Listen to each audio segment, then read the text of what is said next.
ನಮಸ್ತೆ ವೀಕ್ಷಕರೇ, prime time debate ಈ ವಿಶೇಷ ನೇರ ಪ್ರಸಾರ ಕಾರ್ಯಕ್ರಮಕ್ಕೆ ಸ್ವಾಗತ. ಇವತ್ತು ನಾವು ಆಯ್ಕೆ ಮಾಡಿಕೊಂಡಂಥ ವಿಷಯ ಜಲಕ್ಷಾಮ. ಜಲಕ್ಷಾಮ ಯಾಕಪ್ಪ ಅಂತ ಹೇಳಿದರೆ, ಇತ್ತೀಚಿನ ದಿನಗಳಲ್ಲಿ ಈ ಬೇಸಿಗೆ ಕಾಲದಲ್ಲಿ ನಮ್ಮ ಕರಾವಳಿ ಜನತೆ ಆಗಿರ್ಬೋದು, ಬೇರೆ ಯಾವುದೇ ಪ್ರದೇಶದ ಜನತೆ ಆಗಿರ್ಬೋದು, ಒಂದು ಹನಿ ನೀರಿಗೋಸ್ಕರ ಹಾಹಾಕಾರ ಪಡ್ತಾ ಇರಬೇಕು. ಯಾಕಂತ ಹೇಳಿದರೆ, ಒಂದು ಹನಿ ನೀರಿಗೋಸ್ಕರ ತುಂಬ ಒಂದು ಕಷ್ಟಪಡ್ತಾ ಇದ್ದಾನೆ. ಅವನ ದಿನನಿತ್ಯದ ಬಳಕೆಗಾಗಿರ್ಬೋದು, ಕುಡಿಲಿಕ್ಕೆ ಆಗ್ಬರ್ಬೋದು, ಮತ್ತು ಇನ್ನಿತರ ಯಾವುದೇ ಒಂದು ಅವನ ಬಳಕೆಗೆ ನೀರನ್ನು ಪೂರ ಅಮೂಲ್ಯವಾಗಿದೆ. ಅದನ್ನು ಪೂರೈಕೆಯ ಮಾಡಬೇಕಂತಹ ಸ್ಥಳೀಯ ಆಡಳಿತ ಇರ್ಬೋದು ಅಥವಾ ಯಾವುದೇ ಆಡಳಿತಗಳು ವಿಫಲವಾಗ್ತಾ ಇದೆ. ಎಲ್ಲಿ ಕೂಡ ಒಂದು ಗಮನಿಸಿದ್ದೇ ನೀರಿನ ಕೊರತೆಯನ್ನು ನಾವು ಪಡ್ತಾ ಇದ್ದೇವೆ. ಇದೆಲ್ಲ ಎಲ್ಲಿ ಅಂತ ಹೇಳಿದರೆ, ಕರಾವಳಿ ಭಾಗದಲ್ಲಿ ಅಂತ ಎಲ್ಲ ಭಾಗಗಳಲ್ಲೂ ಕೂಡ ನೀರಿನ ಕೊರತೆ ಕಂಡು ಬರ್ತಾ ಇದೆ. ದಿನೇ ದಿನೇ ನಾವು ಗಮನಿಸಬೇಕಾದ್ರೆ ಅಂತರ್ಜಲ ಮಟ್ಟ ಕುಸಿತ ಕಾಣ್ತಾ ಇದ್ದೇವೆ. ನಾವು ಬೆಳಿಗ್ಗೆ ಎದ್ದು ನೋಡಬೇಕಿದ್ರೆ ಮುಂಚೆ ಕೊಡಪಾನಗಳ ರಾಶಿ ಕಾಣ್ತಾ ಇದ್ದೆವು ಒಂದು ನಳ್ಳಿ ಭಾಗದಲ್ಲಿ. ಇವತ್ತು ನಾವು ನೋಡಬೇಕಾದ್ರೆ ಬೆಳಿಗ್ಗೆ ಅಲ್ಲ, ಸಂಜೆ ಹೊತ್ತಾಗಲಿ ಮಧ್ಯಾಹ್ನದ ಹೊತ್ತಾಗಲಿ ಯಾವುದೇ ಹೊತ್ತಲ್ಲಿ ಈ ಪಬ್ಲಿಕ್ ಟ್ಯಾಪ್ ಇದೆ ಅಥವಾ ಅವರಿಗೆ ಪೂರೈಸುವಂತಹ ಟ್ಯಾಂಕರ್ ಇರ್ಬೋದು, ಇನ್ನಿತರ ಯಾವುದೇ ವ್ಯವಸ್ಥೆಗಳ ಮುಂದೆ ನೋಡಬೇಕಾದ್ರೆ ನಾವು ಕೊಡಪಾನಗಳದ್ದೇ ರಾಶಿಯನ್ನು ಕಾಣ್ತಾ ಇದ್ದೇವೆ. ಕೊಡಪಾನಗಳ ರಾಶಿಯಲ್ಲಿ ಎಲ್ಲಿ ಗಮನಿಸುವುದು ಕೂಡ ಖಾಲಿ ಕೊಡಪಾನಗಳೇ ಬಿಟ್ಟು ತುಂಬಿದಂಥ ಕೊಡಪಾನಗಳು ಎಲ್ಲಿಯೂ ಕಾಣ್ತಾ ಇಲ್ಲ. ಮತ್ತೊಂದು ವಿಷಯ ಗಮನಿಸಬೇಕಾದ್ರೆ, ನೀರು ಈ ಓವರ್ ಟ್ಯಾಂಕಿಂದ ನೀರು ನಳ್ಳಿಗಳಲ್ಲಿ ಕೂಡ ಬರ್ತಾ ಇಲ್ಲ. ಬಿಟ್ಟಂಥ ನೀರು, ಆ ನೀರು ಎಲ್ಲಿಗೆ ಹೋಗ್ತಿದೆ, ಏನಾಗ್ತಿದೆ ಅಂತ ಸಹ ಗೊತ್ತಿಲ್ಲ. ಮತ್ತೊಂದು ವಿಷಯ ಗಮನಿಸಬೇಕಾದ್ರೆ, ಟ್ಯಾಂಕರ್ಗಳ ಪೂರೈಕೆ ಮಾಡ್ತಾ ಇದ್ದಾರೆ. ನೀರಿನ ಪೂರೈಕೆ ಮಾಡಲು ಎಷ್ಟು ಮಾಡ್ಬೋದು ಟ್ಯಾಂಕರ್ನ ನೀರು? ಒಂದು ಮನುಷ್ಯನಿಗೆ ಒಂದು ಸರ್ವೆ ಒಂದು ಹೇಳ್ತಾ ಇದೆ, ಒಂದು ಮನುಷ್ಯನಿಗೆ ದಿನಂಪ್ರತಿ 135 ಲೀಟರ್ ನೀರು ಬೇಕು.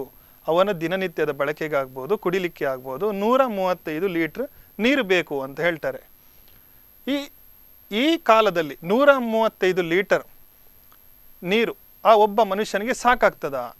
ಈ ಜಲಕ್ಷಾಮವನ್ನು ಎದುರಿಸುವುದು ಹೇಗೆ, ಏನೆಲ್ಲ ಮಾಡ್ಬೋದು ಅದೆಂತ ಹೇಳಿ ಇವತ್ತು ಈ ಹೊತ್ತಲ್ಲಿ ನಾವು ಚರ್ಚೆ ಮಾಡಲಿಕ್ಕಿದ್ದೇವೆ.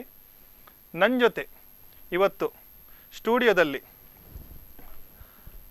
ಉಡುಪಿ ಭಾಗದ ಮಾಜಿ ನಗರಸಭಾ ಸದಸ್ಯರಾದಂಥ ಹಾಗೂ ಸಮಾಜ ಸೇವಕರಾದಂಥ ನಿತ್ಯಾನಂದ್ ಒಳಕಾಡು ಅವರಿದ್ದಾರೆ. ಅವರನ್ನು ನಾನು ಕಾರ್ಯಕ್ರಮಕ್ಕೆ ಸ್ವಾಗತ ಮಾಡ್ತೇನೆ. ಹಾಗೆಯೇ ಪರಿಸರವಾದಿಗಳು, ಪರಿಸರ ತಜ್ಞರಾದಂಥ ಪ್ರೇಮಾನಂದ ಕಲ್ಮಾಡಿ ಕೂಡ ಇದ್ದಾರೆ. ಅವರಿಗೂ ಕೂಡ ನಾನು ಕಾರ್ಯಕ್ರಮಕ್ಕೆ ಆತ್ಮೀಯವಾಗಿ ಸ್ವಾಗತ ಮಾಡ್ತೇನೆ. ಪ್ರಥಮವಾಗಿ ನಾನು ನಿತ್ಯಾನಂದ ಒಳಕಾಡಲ್ಲಿ ಕೇಳಲಿಕ್ಕೆ ಇಷ್ಟಪಡ್ತೇನೆ. ಸರ್, ದಿನದಿಂದ ದಿನಕ್ಕೆ ನೀರಿನ ತತ್ತರ ಬರ್ತಾ ಇದೆ. ಎಲ್ಲೂ ನೋಡಿದ್ರು ನೀರಿಲ್ಲ ನೀರಿಲ್ಲ ನೀರಿಲ್ಲ ನೀರಿಲ್ಲ. ತಾವು ಒಂದು ಮಾಜಿ ನಗರಸಭಾ ಸದಸ್ಯರಾಗಿದ್ದವರು ಹಾಗೂ ಅಂದಿನ ಕಾಲದಲ್ಲಿದ್ದಂಥ ನೀರಿನ ಬಳಕೆಯನ್ನು ಕಂಡಂಥವ್ರು. ಸರ್, ಉಡುಪಿ ಭಾಗದಲ್ಲಿ ನಾನೀಗ ಪ್ರಥಮವಾಗಿ ಮಾತಾಡಿದೆ. ಉಡುಪಿ ಭಾಗದಲ್ಲಿ ಅಂದಿನ ಕಾಲದ ನೀರಿನ ಬಳಕೆ ಮತ್ತು ಇಂದಿನ ನೀರಿನ ಬಳಕೆ ಹಾಗೂ ಬೇಡಿಕೆ ಹೇಗಿದೆ? ಈಗ ಈ ಹಿಂದೆ ನನ್ನ ಅವಧಿ ಅಥವಾ ಅದರ ಹಿಂದೆ ಬರುವಂಥ ಅವಧಿಯಲ್ಲಿ ನೀರು ಸ್ವಲ್ಪ ಇತ್ತು. ಸರ್, ಎಷ್ಟು ವರ್ಷದ ಮುಂಚೆ ಅದು? ಇದು ಕಳೆದ ಬಾರಿ ನೀರಿತ್ತು.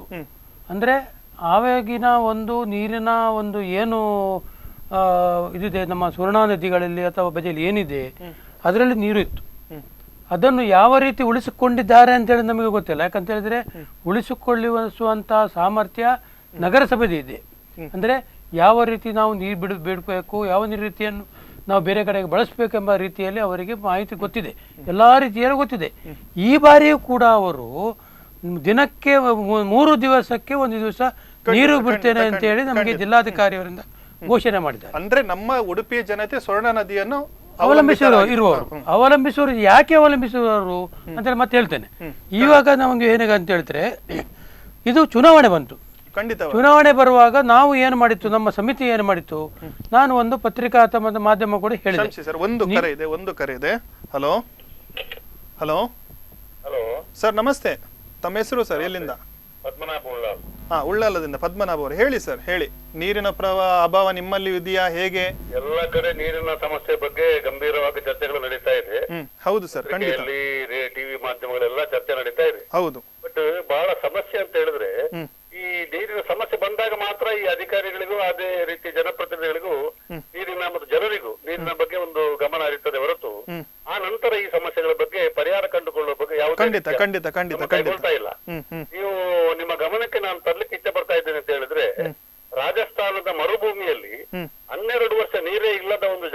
ನದಿಯಲ್ಲಿ ನೀರು ತರಿಸಲಿಕ್ಕೆ ಡಾಕ್ಟರ್ ರಾಜೇಂದ್ರನಾಥ್ ಸಿಂಗ್ ಅಂತ ಅವರಿಗೆ ಸಾಧ್ಯವಾದರೆ ಅದನ್ನು ಇಡೀ ಪ್ರಪಂಚವೇ ಗೌರವಿಸಿ ಅವರಿಗೆ ಮ್ಯಾಗ್ಸೆಸೆ ಅವಾರ್ಡ್ ಕೊಟ್ಟದ್ದನ್ನು ನಮ್ಮ ರಾಜಕಾರಣಿಗಳು, ನನ್ನ ಅಧಿಕಾರಿಗಳು ಗಮನಕ್ಕೆ ಬಂದಿದ್ರು ಕೂಡ ಈ ರೀತಿಯ ಹಲವು ಸಲ ಪ್ರಯತ್ನಗಳನ್ನು ನಾವು ಸರ್ಕಾರಕ್ಕೆ ಸಂಬಂಧಪಟ್ಟ ಅಧಿಕಾರಿಗಳು ತಿಳಿಸಿದ್ರು ಕೂಡ ಸಂಬಂಧಪಟ್ಟ ಅಧಿಕಾರಿಗಳಾಗ್ಲಿ ಜನಪ್ರತಿನಿಧಿಗಳಾಗ್ಲಿ ಆ ರೀತಿಯ ಕ್ರಮಗಳನ್ನು ಕೈಗೊಳ್ಳದೇ ಇರುವಂತದ್ದು ನಿಜವಾಗಿ ಬೇಸರ ಸಂಗತಿ. ನಿಜವಾಗಿ ಉಡುಪಿ ಸಂಬಂಧಪಟ್ಟು ಹೇಳುವುದಿದ್ದರೆ ಅಲ್ಲಿ ಬೇಕಾದಷ್ಟು ಸಂಘ ಸಂಸ್ಥೆಗಳಿದೆ, ಯುವಕ ಸಂಘಟನೆಗಳಿದೆ, NCC, ಸ್ಕೌಟ್, ಅದು ಇದು ಬೇಕಾದಷ್ಟು ಸಂಬಂಧಗಳಿದೆ. ಆ ಘಟಕಗಳನ್ನ ಒಂದು ಅಟ್ಲೀಸ್ಟ್ ತಿಂಗಳಿಗೆ ಒಂದು ಕಡೆ ಯಾವುದೋ ಒಂದು ಸಂಘಟನೆ, ಯಾವುದೋ ಒಂದು ಹಳ್ಳಿ ನದಿ ನೀರಿನ ಪಾತ್ರದಲ್ಲಿ ಉದ್ದಕ್ಕೂ ಎಲ್ಲೋ ಒಂದು ಕಡೆ ಹೊಸ ಕೆರೆಗಳನ್ನ ನಿರ್ಮಿಸುವಲ್ಲಿ ಒಂದು ಜನರ ಸಹಭಾಗಿತ್ವದಲ್ಲಿ ಒಂದು ಕಾರ್ಯಕ್ರಮ ಕೈಗೊಂಡ್ರೆ ಒಂದು ಕಡೆಯಿಂದ ಜನರಿಗೆ ಒಂದು ಸೌಹಾರ್ದ ಮನೋಭಾವನೆ ಬೆಳೆಯಲಿಕ್ಕೆ ಸಾಧ್ಯವಾಗ್ತದೆ, ಇನ್ನೊಂದು ಕಡೆಯಿಂದ ನೀರಿನ ನದಿ ಮೂಲವನ್ನು ವೃದ್ಧಿಸಲಿಕ್ಕೆ ಅವಕಾಶ ಇರ್ತದೆ. ಖಂಡಿತ ಸರ್. ಹೌದು, ಆದ್ದರಿಂದ ಈ ರೀತಿಯ ಗಮನ ಹರಿಸಬೇಕು. ಆಮೇಲೆ ವಾಟರ್ ಆಡಿಟ್ ಅಂತ ಇದೆ. ವಾಟರ್ ಆಡಿಟ್ ಅಂದ್ರೆ ಎಷ್ಟು ನೀರು ಬಂತು, ಎಷ್ಟು ನೀರು ಖರ್ಚಾಯ್ತು, ಎಷ್ಟು ಸೋರಿಕೆ ಆಯ್ತು ಅನ್ನೋ ಬಗ್ಗೆ, ಎಷ್ಟು ರೆವೆನ್ಯೂ ಬಂತು, ಎಷ್ಟು ರೆವೆನ್ಯೂ ಬರಬೇಕಾಗಿತ್ತು, ಒಂದು ಥಿಂಕಿಂಗ್ ಮಾಡುವಂತ ಒಂದು ಯೋಚನೆ ಈ ಅಧಿಕಾರಿಗಳಿಗೆ ಇಲ್ಲದಿರೋದು ಅತ್ಯಂತ ಬೇಸರ ಸಂಗತಿ. ಆದ್ರಿಂದ ಸಂಬಂಧಪಟ್ಟ ಅಧಿಕಾರಿಗಳು ಇನ್ನು ಮುಂದಾದ್ರೂ ಅನುಭವಿ ತಜ್ಞರನ್ನು ಕರೆದು ಇದರ ಬಗ್ಗೆ ಒಂದು ಸೂಕ್ತವನ್ನು ಕ್ರಮ ಕೈಗೊಳ್ಳಲಿ. ಖಂಡಿತ ಸರ್. ಉತ್ತಮ ಸಲಹೆ ನೀಡಿ ಧನ್ಯವಾದ. ನಿತ್ಯಾನಂದ ಒಳಕಾಡ್ ಅವರು ಹೇಳ್ತಾ ಇರಿ ಸ್ವರ್ಣ ನದಿಯ ನೀರನ್ನು. ಈಗ ಆವಾಗ ಆ ಟೈಮಲ್ಲಿ ಈಗ ಏನಾಯ್ತು ಅಂತ ಹೇಳಿದ್ರೆ 3 ದಿವಸಕ್ಕೆ ಬಿಡ್ತೇನೆ ಅಂತ ಹೇಳುವ ಒಂದು ವಿರೋಧ ಇರುವಾಗ ನಾನು ಅದಕ್ಕೆ ಪ್ರತಿಭಟನೆಯ ಒಂದು ವಿರೋಧವನ್ನು ವ್ಯಕ್ತಪಡಿಸಿದ್ದೆ. ಆವಾಗ ಏನು ಮಾಡಿದ್ರು ಅಂತ ಹೇಳಿದ್ರೆ ಇಮಿಡಿಯೇಟ್ಲಿ ದಿವಸ ನೀರು, ನಾನು ಹೇಳಿದೆ ಏನು, ದಿವಸ ನೀರು ಬಿಡಬೇಕಾಗಿಲ್ಲ, ದಿನಕ್ಕೆ 2 ಗಂಟೆ ನೀರು ಬಿಡಿ. ಹೌದು, ಜನರಿಗೆ ಧಾರಾಳ ಸಾಕಾಗ್ತದೆ. 2 ಗಂಟೆ ಬೇಕಾಗುವಷ್ಟು ಬಿಟ್ರೆ ಸಾಕು. ಸರ್ವೆ ಪ್ರಕಾರ ಹೇಳ್ತೇವೆ ಸರ್, ದಿನಕ್ಕೆ ಒಬ್ಬನಿಗೆ ಮನುಷ್ಯನಿಗೆ 135 ನೀರು ಬೇಕು. ಮತ್ತೊಂದು ವಿಷಯ ಹೇಳಿದ್ರೆ ಈಗಿನ ಕಾಲದಲ್ಲಿ 135 ಸಾಕಾಗುದಿಲ್ಲ. ಯಾಕಂತ ಹೇಳಿದ್ರೆ ಸೆಕೆಗಳು ಜಾಸ್ತಿ ಇದೆ, ಲೈಫ್ ಸ್ಟೈಲ್ ಬದಲಾಗಿದೆ. ದಿನಕ್ಕೆ 2 ಸ್ನಾನ. ಆಸ್ಪತ್ರೆಗೆ ಹೋದ್ರೆ ಡಾಕ್ಟರ್ ಹೇಳ್ತಾರೆ ನೀವು ದಿವಸಕ್ಕೆ 3-4 ಲೀಟರ್ ನೀರೇ ಕುಡಿಬೇಕಂತ ಹೇಳುವಾಗ, ಹಾಗಿರುವಾಗ ದಿವಸಕ್ಕೆ ನೀರು 3-4 ಲೀಟರ್ ನೀವು ನೀರು ಕೊಡ್ಬೇಕಾದ್ರೆ ಬೇರೆ ಇತರ ಬೇರೆ ಇದಕ್ಕೆಲ್ವಾ? ಹಾಗಿರುವಾಗ ನಮಗೆ ಬೇಕಾದಷ್ಟು ನೀರು ಬದಿಯಲ್ಲಿದೆ. ಇವರು ಏನೋ ಒಂದು ಮೀನಾಮೇಷವಾಗಿ ಮಾಡ್ತಿದ್ದಾರೆ. ಕಳೆದ ಬಾರಿ ಕೂಡ 1 ಕೋಟಿ ರೂಪಾಯಿಯಷ್ಟು ಬಿಲ್ಲನ್ನು ಈ ಏನು ಟ್ಯಾಂಕರ್ ಅಲ್ಲಿ ಬಳಸ್ತೇವೆ ಅಂತ ಹೇಳಿ ಅವರು ಬಿಲ್ ಮಾಡಿದ್ದಾರೆ. ಅದು 1 ಕೋಟಿ ರೂಪಾಯಿಯು ಆ ಅವಧಿಯ ಬಿಲ್ಲನ್ನು ನೋಡಿದ್ರೆ ಅದಕ್ಕಿಂತ ಡಬಲ್ ಆಯ್ತು. ಈಗ ನಗರಸಭೆಯಲ್ಲಿ ನೀರು ಕೊಡುವ ಸಮಯದಿಂದ ನಾವು ನಮ್ಮ ಮೀಟರ್ ಬಗ್ಗೆ ನೋಡಿದ್ರೆ ಅದು ಅರ್ಧ ಅಂಶ ಅದು ಎಲ್ಲಿ ಹೋಯ್ತು ಕೇಳಿದ್ರೆ ನಮಗೆ ನೀರು ಬರಲಿಲ್ಲ. ಬಿಲ್ 1 ಕೋಟಿ ಆಗಿದೆ, ನೀರು ಬರಲಿಲ್ಲ. ಅದು ಎಲ್ಲಿಂದ ಆಗಿದೆ ಏನು ಅಂತೇಳಿ ಅದಕ್ಕೆ ಅವರು ನಿನ್ನೆ ನಮಗೆ ಒಬ್ಬರು ಹೇಳಿದ್ರು, ಅದಕ್ಕೆ ನಾವು ಅದಕ್ಕೆ ಪರಿಶೀಲನೆ ಮಾಡಿದ್ದೆವು. ನಮ್ಮ ಬಿಲ್ಲು ಎಲ್ಲ ಇಷ್ಟು ದಪ್ಪದ ಒಂದು ಬಿಲ್ಲಿನ ಬುಕ್ಕನ್ನು ನಾವು ಕೊಟ್ಟಿದ್ದೆವು, ಎಲ್ಲರೂ ಸದಸ್ಯರು ಕೂಡ ಅದನ್ನು ಒಪ್ಪಿಕೊಂಡಿದ್ದಾರೆ ಅಂತ ಹೇಳಿ. ಸರಿ ಸರಿ ಸರಿ, ಅದು ಯಾವ ರೀತಿ ಒಪ್ಪಿಕೊಂಡಿದ್ದಾರೆ ಕೇಳಲಿಕ್ಕೆ ಇಷ್ಟಪಡ್ತೇನೆ. ಪ್ರತಿ ವರ್ಷದ ಅಂತಾಗಿ ನೀರಿನ ಅಂತರ್ಜಲ ಮಟ್ಟ ಇಳಿಕೆ ಆಗ್ತಾ ಉಂಟು, ಕುಸಿತ ಕಾಣ್ತೇವೆ ಅಂತ ಹೇಳಿದ್ರು. ನನಗೆ ಇಬ್ರು ನಾಗರಿಕರ ಆಗ ಮಾತಾಡಿದಾಗ ಹೇಳಿದ್ರು, ಇಷ್ಟು ಸಮಯದಲ್ಲಿ ನನಗೆ ನಮ್ಮ ಬಾವಿಯಲ್ಲಿ ನೀರು ಬತ್ತಿದ್ದು ಗೊತ್ತಿಲ್ಲ ಮಾರೆ, ಈ ಭಾಗದಲ್ಲಿ ಇವತ್ತು ನೋಡಿದ್ರೆ 1 ಲೋಟೆ ನೀರು ನಮ್ಮ ಬಾವಿಯಲ್ಲಿ ಇಲ್ಲ, ನಾನೀಗ ಪಬ್ಲಿಕ್ ಟ್ಯಾಬ್ ನಿಂದ ತರಿಸ್ತೇನೆ, ಕುಡಿಲಿಕ್ಕೆ ಕ್ಯಾನ್ ನ ವ್ಯವಸ್ಥೆ ಬಿಸ್ಲೇರಿಯ ಇನ್ನಿತರ ಮಾಡಿದ್ದೇನೆ ಅಂತೇಳಿ. ಅಂದ್ರೆ ದಿನೇ ದಿನೇ ಹೋಗ್ತಾ ನಮ್ಮ ಅಂತರ್ಜಲ ಮಟ್ಟ ಸಹ ಕುಸಿತ ಉಂಟು. ಯಾಕೆ ಸರ್, ಯಾಕೆ ಈ ರೀತಿ ಕುಸಿತ ಇದೆ? ಒಂದು ನಮ್ಮ ಲೈಫ್ ಸ್ಟೈಲ್ ಬದಲಾಗಿದೆ, ಖಂಡಿತ. ಅದೇ ರೀತಿ ನೇಚರ್ ಇದು ಸಹ ಸ್ಟೈಲ್ ಬದಲಾಗಿದೆ. ನೇಚರ್ ಸ್ಟೈಲ್ ನಾವು ಏನು ದುರ್ಬಳಕೆ ಮಾಡಿದ್ದೇವೆ ಅದು ರಿಪೇರಿ ಮಾಡ್ಕೊಳ್ತಾ ಇದೆ. ಈ ಇತ್ತೀಚಿನ ಈ ಬೆಳವಣಿಗೆಯ ಮೇಲೆ ಭೂಗರ್ಭ ಶಾಸ್ತ್ರಜ್ಞರು ಸಾಕಷ್ಟು ಅಧ್ಯಯನ ಮಾಡಿದ್ರು. ಅವರು ಪರ್ಟಿಕ್ಯುಲರ್ಲಿ ಉಡುಪಿ ಮತ್ತು ದಕ್ಷಿಣ ಕನ್ನಡದ ವಿಚಾರಕ್ಕೆ ಬರುವಾಗ ಸೆಸ್ಮಿಕ್ ಸ್ಲಿಪ್ಗಳು ಅಡಿಯಲ್ಲಿ ಆಗ್ತಾ ಇರುವಂತದ್ದನ್ನು ಗಮನಕ್ಕೆ ತಂದರು. ಯಾವುದು ಈ ಫಲಕಗಳ ಒಂದು ಅಲ್ಲಿ ಆದಂತ ಬದಲಾವಣೆಗಳು, ನೀರು ಹಿಡಿದಿಟ್ಟುಕೊಳ್ಳುವಂತ ಸಾಮರ್ಥ್ಯ ಕಡಿಮೆ ಆಗ್ತಾ ಹೋಗ್ತಾ ಇದೆ ನಮ್ಮ ಭೂಮಿ. ಒಂದು ನಮ್ಮಲ್ಲಿ ಊಟಕ್ಕಿಲ್ಲದ ಉಪ್ಪಿನಕಾಯಿ ಅಂತ ಹೇಳ್ತೇವಲ್ಲ, ನೀರು ಬೇಕಾದಷ್ಟು ಈ ಸಲ ಮಳೆ ಎಕ್ಸೆಸ್ ಮಳೆ ಬಂದಿದೆ ನಮ್ಮ ಹತ್ರ, ಆದರೆ ಅದನ್ನು ಈ ಜಲಪಾತ್ರೆಯಾಗಿ ಹಿಡಿದಿಟ್ಟುಕೊಳ್ಳುವಂತ ಸಾಮರ್ಥ್ಯ ನಮ್ಮಲ್ಲಿ ಕಡಿಮೆ ಆಗ್ತಾ ಇದೆ. ಒಂದು ಸಾಕಷ್ಟು ಮರಗಳ ಸಂಖ್ಯೆ ಕಮ್ಮಿ ಆಗ್ತಾ ಇದೆ. ನಾವು ನೀರನ್ನು ತೆಗೆದಿದ್ದೇವೆ ಮಾತ್ರ ಬಿಟ್ರೆ ನೀರನ್ನು ಯಾವತ್ತು ತುಂಬಿಸ್ಲಿಕ್ಕೆ ಪ್ರಯತ್ನ ಪಟ್ಟಿಲ್ಲ. ಹಾಗಾಗ್ಲೇ ಒಬ್ರು ಹೇಳಿದ್ರು ಫೋನಲ್ಲಿ, ರಾಜೇಂದ್ರ ಸಿಂಗ್ ಅವರು ತರುಣ್ ಭಾರತ್ ಸಂಘ ಕಟ್ಟಿಕೊಂಡು ಅವರು ರಾಜಸ್ಥಾನದಲ್ಲಿ ತಾರಮಾರ ಭೂಮಿಯಲ್ಲಿ ನೀರು ಹುಟ್ಟಿಸಿ ಹಾಕಿದ್ದಾರೆ. ಭಗೀರಥ, ಈಗದ ಕಾಲದ ಭಗೀರಥವೇ ಅಂತ ಹೇಳ್ಬೋದು. ಯಾಕಂದ್ರೆ ಅವರು ಒಂದು ಪ್ಲಾನ್ ಮಾಡುವಾಗ ಜಲ್ ಜಂಗಲ್ ಜಮೀನ್, ನೀರು ಬೇಕಂತ ಹೇಳಿದ್ರೆ ಕಾಡು ಬೇಕು, ಅದ್ರ ಜೊತೆಗೆ ಜಮೀನಲ್ಲಿ ಆ ನೀರನ್ನು ಇಂಗಿಸುವಂತ ಪ್ರಕ್ರಿಯೆ ನಡಿಬೇಕು. ಖಾಲಿ ನೀರನ್ನು ಜಲ್ ಜಂಗಲ್ ಜಮೀನ್ ಆ ಒಂದು ಪ್ರಕ್ರಿಯೆಯಲ್ಲಿ ಅವರು ಮಾಡಿದ್ದು, ಅದು ಬಹಳ ಪಾಪ್ಯುಲರ್ ಆಗಿ ಮಾಡಿದ್ರು. ಅದು ಎಲ್ಲಾ ಕಡೆಗೆ ಸಹ ವ್ಯಾಪ್ತಿ, ಅದು ನಮ್ಮಲ್ಲಿ ಈಗ ಅಗತ್ಯ ಇದೆ. ನಾವು ನಾವು ಬೇಸರ ಪಡ್ಕೊಳ್ಬೇಕು.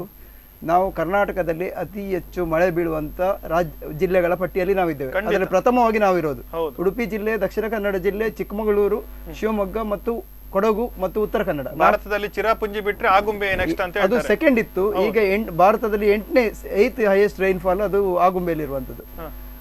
ಸುಮಾರು ಒಂದು 7,000 mm ಮಳೆ ಬರ್ತದೆ ಅಲ್ಲಿ, 7,600. ನಮ್ಮ ಉಡುಪಿಯಲ್ಲಿ 4,000 ಮಿಲಿಮೀಟರ್ ಮಳೆ ಎವರೇಜ್ ಮಳೆ. ಈ ಭಾಗದಲ್ಲಿ ಜಲಕ್ಷಾಮ ಅನ್ನುವಂಥದ್ದು ಒಂಥರ ನಮಗೆ ನಾವು ಚಪ್ಪಲಿಯಲ್ಲಿ ಹೊಡ್ಕೊಳ್ಬೇಕಾಗತ್ತೆ. ನಾವು ಈ ನೀರಿನ ಜಲಮೂಲಗಳನ್ನು ಸದ್ಬಳಕೆ ಮಾಡ್ಕೊಂಡಿಲ್ಲ. ಅದನ್ನು ಮ್ಯಾನೇಜ್ಮೆಂಟ್ ಪ್ಲಾನ್ ಅಲ್ಲಿ ನಾವು ಒಡೆವು ಬಿದ್ದಿದ್ದೇವೆ. ಅದನ್ನು ಹೇಗೆ ಉಂಟಲ್ಲ ನಾಳೆಗೆ ಅಲ್ಲಿ ಉಂಟಲ್ಲ ಹೊಳೆ, ನಾವು ಸುಮಾರು ಹೊಳೆಗೆ ಹೋಯ್ತು ನಾವು ಈ ಸಲ. ಎಲ್ಲಾ ಹೊಳೆಗಳು ಸಹ ಡ್ರೈ ಆಗಿದೆ. ಓಕೆ ಸರ್, ಒಂದು ಕರೆ ಇದೆ, ನಾನು ನಿಮ್ಮ ಹತ್ರ ಮಾತಾಡ್ತೇನೆ. ಹಲೋ ಹಲೋ ಸರ್, ನಮಸ್ತೆ. ತಮ್ಮ ಹೆಸರು? ಸಂತೋಷ್ ಅವರೇ, ಹೇಳಿ ಸಂತೋಷ್ ಅವರೇ, ನೀರಿನ ಬಗ್ಗೆ ಏನು ಹೇಳ್ತೀರಿ? ಹೇಗೆಲ್ಲ ತಡೆಗಟ್ಟಬಹುದು? ಈಗ ನೋಡಿ, ಬೋರಿಂಗ್ ನಿಷೇಧ ಮಾಡಬೇಕು. ಏನ್ ಬೋರಿಂಗ್ 500 ಫೀಟ್ 600 ಫೀಟ್ ಎಲ್ಲ ಅಡಿಗೆ ಹಾಕ್ತಾರೆ. ಅದರ ನೀರ್ ಫ್ರೀ, ಈಗ ಕೃಷಿಗೆ ಅಂತ ನೀರು ಫ್ರೀ ಉಂಟಂತ. ಕೆಲವರು ಬೆಳಿಗ್ಗೆ ಚಾಲು ಮಾಡಿದ್ರೆ ಮತ್ತೆ ಎಲ್ಲಿ ದುಬೈ, ಲಂಡನ್ ಎಲ್ಲ ತಿರುಗಾಡಿ ಬಂದು ಸಾಯಂಕಾಲ ಮನೆಗೆ ಬರುದು. ಅಲ್ಲಿ ಚಾಲು ಇರ್ತದೆ ನೀರು ಫೋಲ್ ಆಗ್ತದೆ ಎಲ್ಲ. ಈಗ ಮತ್ತೆ ಈಗ ಎಲ್ಲ ಕಾಂಕ್ರೀಟ್ ಮಾಡಿದ್ದಾರೆ, ನೀರು ಎಲ್ಲಿ ಹೋಗುದು? ಸರಿ ಸರಿ. ಮೊದಲೆಲ್ಲ ಮನೆ ಅಂಗಲ ಎಲ್ಲ ಕಾಂಕ್ರೀಟ್ ಮಾಡ್ತಿದ್ರು, ಈಗ ಎಲ್ಲ ರೋಡ್ ತನಕ ಇಂಟರ್ಲಾಕ್ ಮಾಡಿ ಎಲ್ಲ ಕಾಂಕ್ರೀಟ್ ಎಲ್ಲ ಮಾಡಿ. ಖಂಡಿತ. ಮತ್ತೆ ಗಿಡ ಮರ ಬೆಳೆಸುದಿಲ್ಲ. ಈ ಫಾರೆಸ್ಟ್ ಇವರ ಅರಣ್ಯಾಧಿಕಾರಿ ಇವರೆಲ್ಲ ಗಿಡ ಅವರನ್ನೆಲ್ಲ ಮನೆಯಲ್ಲಿ ಕುತ್ಕೊಳ್ಳಿ. ಯಾಕಂದ್ರೆ ಅವರು ಇದ್ರೆ ಕಳ್ಳತನ ಹೆಚ್ಚಾಗುದು. ಯಾಕಂದ್ರೆ ಯಾರು ಇಲ್ಲದಿದ್ರೆ ಕಳ್ಳತನ ಮಾಡ್ಲಿಕ್ಕೆ ಎದುರ್ತಾರೆ. ಇವರು ಸಪೋರ್ಟ್ ಅದಕ್ಕೆ. ಖಾಲಿ 300 ರೂಪಾಯಿ ಕಟ್ಟಿ ಫಾರ್ಮ್ ಅಲ್ಲಿ ಇಡುದು, ಎಲ್ಲಿ ಅಲ್ಲಿ ಆಫೀಸ್ ಅಲ್ಲಿ. ಮತ್ತೆ ಪರ್ಮಿಟ್ ಮಾಡುದಿಲ್ಲ ಏನು, ಎಲ್ಲಿ ಎಲ್ಲ ಕಡಿದು ಎಲ್ಲ ಮರ ಈಗ ಕಡಿದು ಇದಾಗ್ತದೆ. ಮೊದಲೆಲ್ಲ 3 ಬೆಳೆ ಅಂದ್ರೆ ಕಾಫಿ, ಸುಗ್ಗಿ, ಕೊಳಕೆ ಅಂತ. ಆಗ ಎಲ್ಲಾ ಕಡೆ ನೀರ್ ನಿಲ್ತಿತ್ತು. ಈಗ ಕೃಷಿಕರಿಗೆ ಅನುದಾನ ಅಂದ್ರೆ ಈಗ ಮೊನ್ನೆ ಒಂದು ಕೃಷಿಗೆ ಅಂತ ಒಂದು ಮಿಷಿನ್ ಕಟ್ ಮಾಡ್ಲಿಕ್ಕೆ ಅಂತ ಬಡವರು ಪಾಪ ಫೋನ್ ಮಾಡಿ 1 ತಿಂಗಳಾಯ್ತು ಬುಕಿಂಗ್ ಮಾಡಿ. ಖಾಲಿ ಕಾಪು ಉಬ್ಬಳಿಗೆ ಒಂದೇ ಮಿಷಿನ್ ಉಂಟದೆ ಕಟಿಂಗ್ ಅಂತೂ. ಕೃಷಿಗೆ ಅನುದಾನ. ಕೃಷಿಕರಿಗೆ ಏನು ಈಗ ಕೊಡುದಿಲ್ಲ. ಸುಮ್ಮನೆ ಖಾಲಿ ಕೃಷಿಕರಿಗೆ ಸಾಲ ಮನ್ನಾ ಮಾಡುದು. ಯಾರೋ ಕುಡಿದು ಎಲ್ಲ ಸಾಲ ಮಾಡಿ ಕುಡಿದದ್ದು ಎಲ್ಲ ಕಪ್ಪಿ ಇಸ್ಪಿಟ್ ಮಾಡಿ ಅವರಿಗೆಲ್ಲ ಮಾಡಿದ್ದ ಹಣವನ್ನು ಸಾಲ ಮನ್ನಾ ಮಾಡ್ತಾರೆ. ಕೃಷಿಕರಿಗೆ ಏನು ಸಿಗುದಿಲ್ಲ. ಹೀಗೆ ಕೃಷಿಕರಿಗೆಲ್ಲ ಸಿಕ್ಕಿದ್ರೆ 3 ಇದು ಎಲ್ಲ ಬೆಳೆ ಎಲ್ಲ ಮಾಡಿದ್ರೆ ಅಲ್ಲೆಲ್ಲಿ ಆನೆಕಟ್ಟ ಎಷ್ಟು ಮಾಡಿದ್ದಾರೆ ಎಲ್ಲಿ ಮಾಹಿತಿ ತೆಗೀರಿ. ಆನೆಕಟ್ಟ ಮಾಡಿದ್ದು ಖಾಲಿ 1 ವರ್ಷ. ಮತ್ತೆ ಬಾಗಿಲು ಅದಕ್ಕೆ ಇಲ್ಲ. ಮರದ ಬಾಗಿಲನ್ನು ಯಾರೆಲ್ಲ ಕೊಂಡೋಗಿ ಅವರ ಮನೆಗೆ ಬಾಗಿಲು ಮಾಡಿದ್ದಾರೆ. ಇಲ್ಲಿ ಮತ್ತೆ ಪಂಚಾಯತ್ ಅವ್ರ ನಿರ್ಲಕ್ಷ್ಯ. ಅಂದ್ರೆ ಅದನ್ನು ಎಲ್ಲಿ ಹೋಯ್ತು ಅಂತ ಕೇಳುದಿಲ್ಲ. ಖಾಲಿ ಅನುದಾನವನ್ನು ವೇಸ್ಟ್ ಮಾಡ್ಲಿಕ್ಕೆ ಕಲ್ಲೆಲ್ಲ ಹಿಂದಿ ಆನೆಕಟ್ಟು ಅದೆಲ್ಲ ಮಾಡುದು. ಅವರ ಆಯ್ತು ಅಧಿಕಾರ, ಅವ್ರ ಮನೆ ಹೋಗಿದ್ರು. ಇಲ್ಲಿ ಬಾಗಿಲೆಲ್ಲ ಯಾರು ಕೊಂಡೋಗ್ತಾರೆ ಅದರದ್ದು. ಇದೆಲ್ಲ ದುರ್ಬಲಗೆ ಆಗ್ತದೆ. ಅದಕ್ಕಾಗಿ ಆ ಕಿಂಡಿ ಅಣೆಕಟ್ಟು ಆದ್ರೆ ಎಷ್ಟು ವರ್ಷ ಅದು ಆಯ್ತು, ಅದು ಯಾಕೆ ಬಂದುಂಟು, ಅಲ್ಲಿ ನೀರು ಯಾಕೆ ಶೇಖರಣೆ ಮಾಡುದಿಲ್ಲ, ಇದೆಲ್ಲ ಯಾರು ನೋಡುದಿಲ್ಲ sir. Okay sir, okay Santosh ಅವರು, ಥ್ಯಾಂಕ್ ಯು. ಪ್ರೇಮಾನಂದ ಕಲ್ಮಾಡಿ ಅವರು ಅದೇ ಹೇಳ್ತಿದ್ದಾರೆ ನೀರಿನ ಮಟ್ಟ. ನಾನು ಈ ವರ್ಷ ಈ ಸಮ್ಮರಲ್ಲಿ ಏಪ್ರಿಲ್ ತಿಂಗಳಲ್ಲಿ ಸಾಧಾರಣ ಒಂದು 38 ಗ್ರಾಮ ಪಂಚಾಯತ್ಗಳಿಗೆ ಸರ್ಕಾರದ ಅಧಿಕೃತ ಕಾರ್ಯಕ್ರಮ ಯಾವುದು ಜಲ ಸಾಕ್ಷರತೆಯ ಮೇಲೆ, ಅದರ ಮೇಲೆ ನಾನು ಹೋಗಿದ್ದೆ. ಆದರೆ ಅಲ್ಲಿ ಕಂಡು ಬಂದದ್ದು ಪ್ರತಿ ಪಂಚಾಯತಲ್ಲಿ ಸಹ ಅವರ ಬಜೆಟಿನ ಅತಿ ಹೆಚ್ಚು ಅಮೌಂಟ್ ಹೋಗ್ತಾ ಇರುವಂಥದ್ದು ನೀರಿನ ವಿಚಾರದಲ್ಲಿ. ಮತ್ತು ಆ ಗ್ರಾಮದ ಒಳಗೆ ಅತಿ ಹೆಚ್ಚು ಜಗಳಗಳು ಮತ್ತು ಆರೋಪಗಳು ಮತ್ತು ನೀರಿನ ಕಳ್ಳತನಗಳು ಸಹ ಆಗ್ತಾ ಇದೆ. ಅಂದ್ರೆ ನಮ್ಮಲ್ಲಿ ನೀರಿನ ಕಳ್ಳತನ ಆಗುವಂತದ್ದು ಇರ್ಲಿಲ್ಲ. ಯಾಕಂದ್ರೆ ಆ ಒಂದು ಹಂತಕ್ಕೆ ಹೋಗಿದೆ ಇವತ್ತು. ಅಂದ್ರೆ ನೀರಿಗೆ ಸಹ ಅಷ್ಟು ಬೆಲೆ ಬಂದಿದೆ ಅಂತ ಹೇಳಿ ನೀರಿನ ಬೆಲೆಯನ್ನು ನಾವು ಅರ್ಥ ಮಾಡ್ಕೊಂಡಿಲ್ಲ. ಈಗ ಅದು ಅನಿವಾರ್ಯವಾಗಿ ಬಂದಿದೆ. ಒಂದು ಅವರು ಸಹ ಹೇಳಿದ್ರು ನೋಡಿ, ನಮ್ಮಲ್ಲಿ ಈಗ ಒಂದಷ್ಟು ಹೈವೇಗಳು ಬಂತು. ಅದು ಅಲ್ಲದೆ ಮೊದಲು 3 ಬೆಳೆಯನ್ನು ಬೆಳೀತಿದ್ದ ಗದ್ದೆಗಳು ಇತ್ತು. ಈಗ 1 ಬೆಳೆ ಸಹ ಮಾಡದಿರುವಂತ ಗದ್ದೆಗಳಿದೆ, ಪಡೀಲು ಬಿದ್ದಿದೆ. ಯಾವಾಗ ಬೆಟ್ಟು ಗದ್ದೆ, ಮಜಲು ಗದ್ದೆ, ಸುಮಾರು ಗದ್ದೆಗಳೆಲ್ಲ ಇದೆ. ಅದ್ರಲ್ಲಿ ನೀರು ನಿಲ್ತಾ ಇತ್ತು, ವಾಟರ್ ಸ್ಟೋರೇಜ್ ಆಗ್ತಿತ್ತು, ಅದು ನೀರು ಅಂತರ್ಜಲಕ್ಕೆ ಹೋಗ್ತಾ ಇತ್ತು. ನಮ್ಮಲ್ಲಿ ಯಾವಾಗಲೂ ಒಂದು ಕ್ರಮ ಇದೆ, ಯಾವುದು ನವೆಂಬರ್ ಅಥವಾ ಡಿಸೆಂಬರ್ಲಿ ದೀಪಾವಳಿ ಟೈಮಲ್ಲಿ ಅಥವಾ ನವರಾತ್ರಿ ಟೈಮಲ್ಲಿ ಒಂದು ಮಳೆ ಬರಬೇಕು ಅಂತೇಳಿ. ಆ ಟೈಮಲ್ಲಿ ಬಂದಂತ ಮಳೆಯ ನೀರು ಮಾತ್ರ ಭೂಮಿಗೆ ನೇರವಾಗಿ ಇಂಗ್ಲಿಕ್ಕೆ ಹೋಗ್ತದೆ. ಯಾಕಂದ್ರೆ ನಮ್ಮಲ್ಲಿ ಲ್ಯಾಟ್ರೈಟ್ ಸ್ಟೋನ್ ಇರುವಂಥದ್ದು, ಈ ಕೆಂಪು ಮುರಕಲ್ಲು ಇರುವಂಥದ್ದು, ಅದರಲ್ಲಿ ನೀರನ್ನು ಹಿಡಿದಿಟ್ಟುಕೊಳ್ಳುವಂಥ ಸಾಮರ್ಥ್ಯ ಕಡಿಮೆ. ಅದು ಎಳ್ಕೊಳ್ತದೆ, ಎಳೆದುಕೊಂಡು ಕೆಳಗಿನ ಅಂತರ್ಜಲಕ್ಕೆ ತಗೊಂಡು ಹೋಗ್ತದೆ. ನಮ್ಮಲ್ಲಿ ಸಾಧಾರಣ ಈ ದೀಪಾವಳಿ ಟೈಮಲ್ಲಿ ಒಂದು ಮಳೆ ಬಂತ ಹೇಳಿದ್ರೆ ನಮ್ಮಲ್ಲಿ ಆ ವರ್ಷಕ್ಕೆ ನೀರಿನ ಕೊರತೆ ಇಲ್ಲ ಅಂತೇಳಿ ಆಲೋಚನೆ ಮಾಡಬೇಕಾಗುತ್ತೆ. ಈ ಸಲ ನಾವು ಜಿಲ್ಲಾಡಳಿತ ಆಗಲಿ ಎಲ್ಲ ಸರ್ಕಾರಿ ಇಲಾಖೆಗಳಾಗಲಿ ಪ್ರಿಪೇರ್ಡ್ನೆಸ್ ಇಲ್ಲ. ಅಂದ್ರೆ ಒಂದು ನೀರಿದ್ದು ಸಮಸ್ಯೆ ಆಗ್ಬೋದು ಅನ್ನುವಂಥದ್ದಕ್ಕೆ ಪೂರ್ವ ಸಿದ್ಧತೆಗಳಿಲ್ಲ. ನಾವು ಒಂದು ಸೆಂಟ್ರಲೈಸ್ಡ್ ಯಾವುದು ಬಜೆ ಒಂದು ಉಂಟಲ್ಲ ಸಾಕು ಅಂತೇಳಿ. ಮತ್ತೊಂದು ಅವರು ವಿಷಯ ಹೇಳಿದ್ರು, ಪ್ರತಿ ವರ್ಷ ಅಣೆಕಟ್ಟು ಕಟ್ತಾರೆ, ಬದರ ಇನ್ನೊಂದು ವರ್ಷ ಮರು ವರ್ಷ ನೋಡ್ಬೇಕಾದ್ರೆ ಅದರ ಬಾಗಿಲು ಯಾರದ ಮನೆಯಲ್ಲಿ ಇರ್ತದೆ, ಹೌದೌದು. ಅವನ ಅಣಿಕಟ್ಟು ಅದರ ಬಾಗಿಲು ತೆರಲಿಕ್ಕಿಲ್ಲ, ಅದನ್ನ ಮೇಂಟೆನೆನ್ಸ್ ಇಲ್ಲ. ಈಗ ನೋಡಿ, ಮೊದಲು ಸಾಂಪ್ರದಾಯಿಕ ಅಣೆಕಟ್ಟುಗಳು ಇತ್ತು, ಕಟ್ಟಗಳು ಎಲ್ಲ ಇತ್ತು. ಕೃಷಿಕರು ಅಲ್ಲಲ್ಲಿ ಕಟ್ಟಗಳನ್ನು ಕಟ್ತಾ ಇದ್ರು. ಅಲ್ಲೊಬ್ಬ ನೀರು ಬಿಡ್ಲಿಕ್ಕೆ ಒಬ್ಬ ಗುರಿಕಾರ ಇದ್ದ. ಅವರು ಸಾಮೂಹಿಕವಾಗಿ ಒಟ್ಟು ಕೂಡಿಕೊಂಡು ಅದನ್ನು ಇಂತಹ ಸಮಯದಲ್ಲಿ ಒಂದು ಕಟ್ಟುವುದು ಕಟ್ಟ ಬಿಡಿಸುವುದು ಅನ್ನುವಂಥದ್ದು 2 ಕ್ರಮಗಳಿತ್ತು. ಅದು ಹೋಗಿದೆ ಬಿಡಿ, ಅದನ್ನೆಲ್ಲ ಸರ್ಕಾರಗಳು ತಗೊಂಡಿತ್ತು. ಈಗ ಸರ್ಕಾರಗಳು ಏನ್ ಮಾಡಿದೆ, ಈಗ ಬಜೆ ಒಂದು ಎಕ್ಸಾಂಪಲ್ ತಗೊಳ್ಳಿ. ಬಜೆಗೆ ನೀರು ಬರ್ಬೇಕು ಹೇಳಿದ್ರೆ ಬಜೆ ನೀರಿದು ಡ್ಯಾಮಿದ ಹೈಟ್ ಅನ್ನು ಮಾಡುದಂತ, ಅದು ಟೆಕ್ನಿಕಲಿ ಇನ್ನೊಂದು ಸ್ಟಡಿ ಮಾಡ್ಬೇಕು ಅವರು. ಕ್ಯಾಚ್ಮೆಂಟ್ ಏರಿಯಾ ಏನಿದೆ ಬಜೆಯ ಡ್ಯಾಮಿಗೆ ಬರುವಂತ ಹಿಂಭಾಗದಲ್ಲಿ ಅಲ್ಲಿರುವಂತ ನೀರಿನ ಸಂಗ್ರಹಾಗಾರಗಳು ಸಾಕಷ್ಟು ಕಿಲೋಮೀಟರ್ ವ್ಯಾಪ್ತಿ ಬರ್ತದೆ, ಸ್ಕ್ವೇರ್ ಕಿಲೋಮೀಟರ್ ಬರ್ತದೆ. ಅಲ್ಲಿ ನೀರು ಹಿಡಿದಿಟ್ಟುಕೊಳ್ಳುವ ಸಾಮರ್ಥ್ಯ ಹೇಗಿದೆ, ಅಲ್ಲಿ ಅಡೆತಡೆಗಳು ಏನಿದೆ ಅದನ್ನು ಸ್ಟಡಿ ಮಾಡ್ಬೇಕು ಇವರು. ಯಾವುದೋ ಒಂದು ವರ್ಲ್ಡ್ ಬ್ಯಾಂಕ್ ಇದು ಒಂದು ಪ್ರಾಜೆಕ್ಟ್ ತಗೊಂಡು ಬಂದು ಹಣ ಸುರಿಯುವುದಂಥದ್ದಲ್ಲ. ಅಲ್ಲಿ ಆ್ಯಕ್ಚುಲಿ ಏನಿದೆ, ಪ್ರಾಬ್ಲಮ್ ಏನಿದೆ, ಅಲ್ಲಿ ಸಿಚುವೇಶನ್ ಅನಾಲಿಸಿಸ್ ಮಾಡಬೇಕು.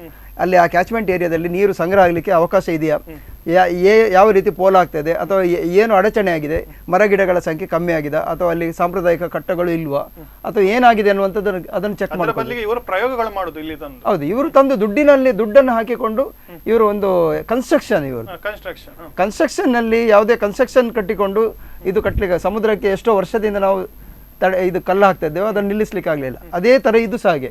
ನಾವು ಯಾವುದೋ ಒಂದು ಇದು ಬಿಲ್ಡಿಂಗ್ಗಳನ್ನು, ಯಾವುದೋ ಒಂದು ಕಟ್ಟಡಗಳನ್ನು ಅಥವಾ ಒಂದು ಪ್ರಾಜೆಕ್ಟ್ ಮಾಡಿಕೊಂಡು ಏನೋ ಒಂದು ಕನ್ಸ್ಟ್ರಕ್ಷನ್ ಮಾಡಿ ನೀರನ್ನು ತರಿಸ್ತೇವೆ ಅನ್ನೋದು ಮೂರ್ಖತನ.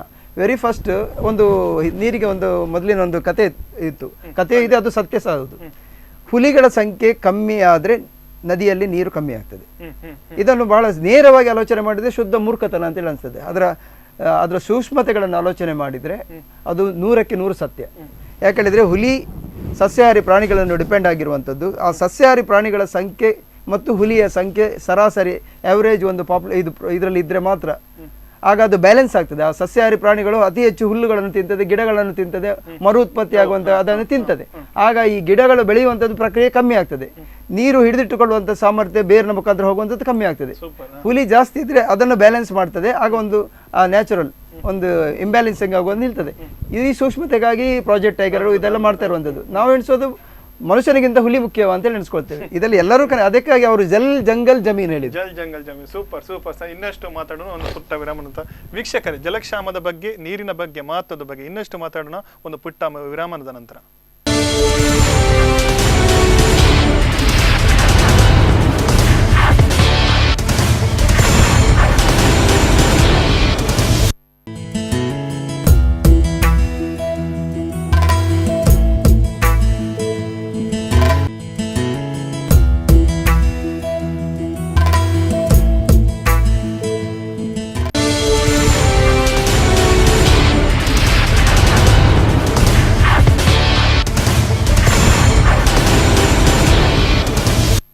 ಪ್ರೈಮ್ ಟೈಮ್ ಡಿಬೇಟ್, ಈ ವಿಶೇಷ ನೇರ ಪ್ರಸಾರಕ್ಕೆ ಕಾರ್ಯಕ್ರಮ ಮತ್ತೆ ಸ್ವಾಗತ. ವೀಕ್ಷಕರೇ, ಜಲಕ್ಷಾಮದ ಬಗ್ಗೆ, ನೀರಿನ ಮಹತ್ವದ ಬಗ್ಗೆ ತಿಳಿತಾ ಇದ್ದೇವೆ.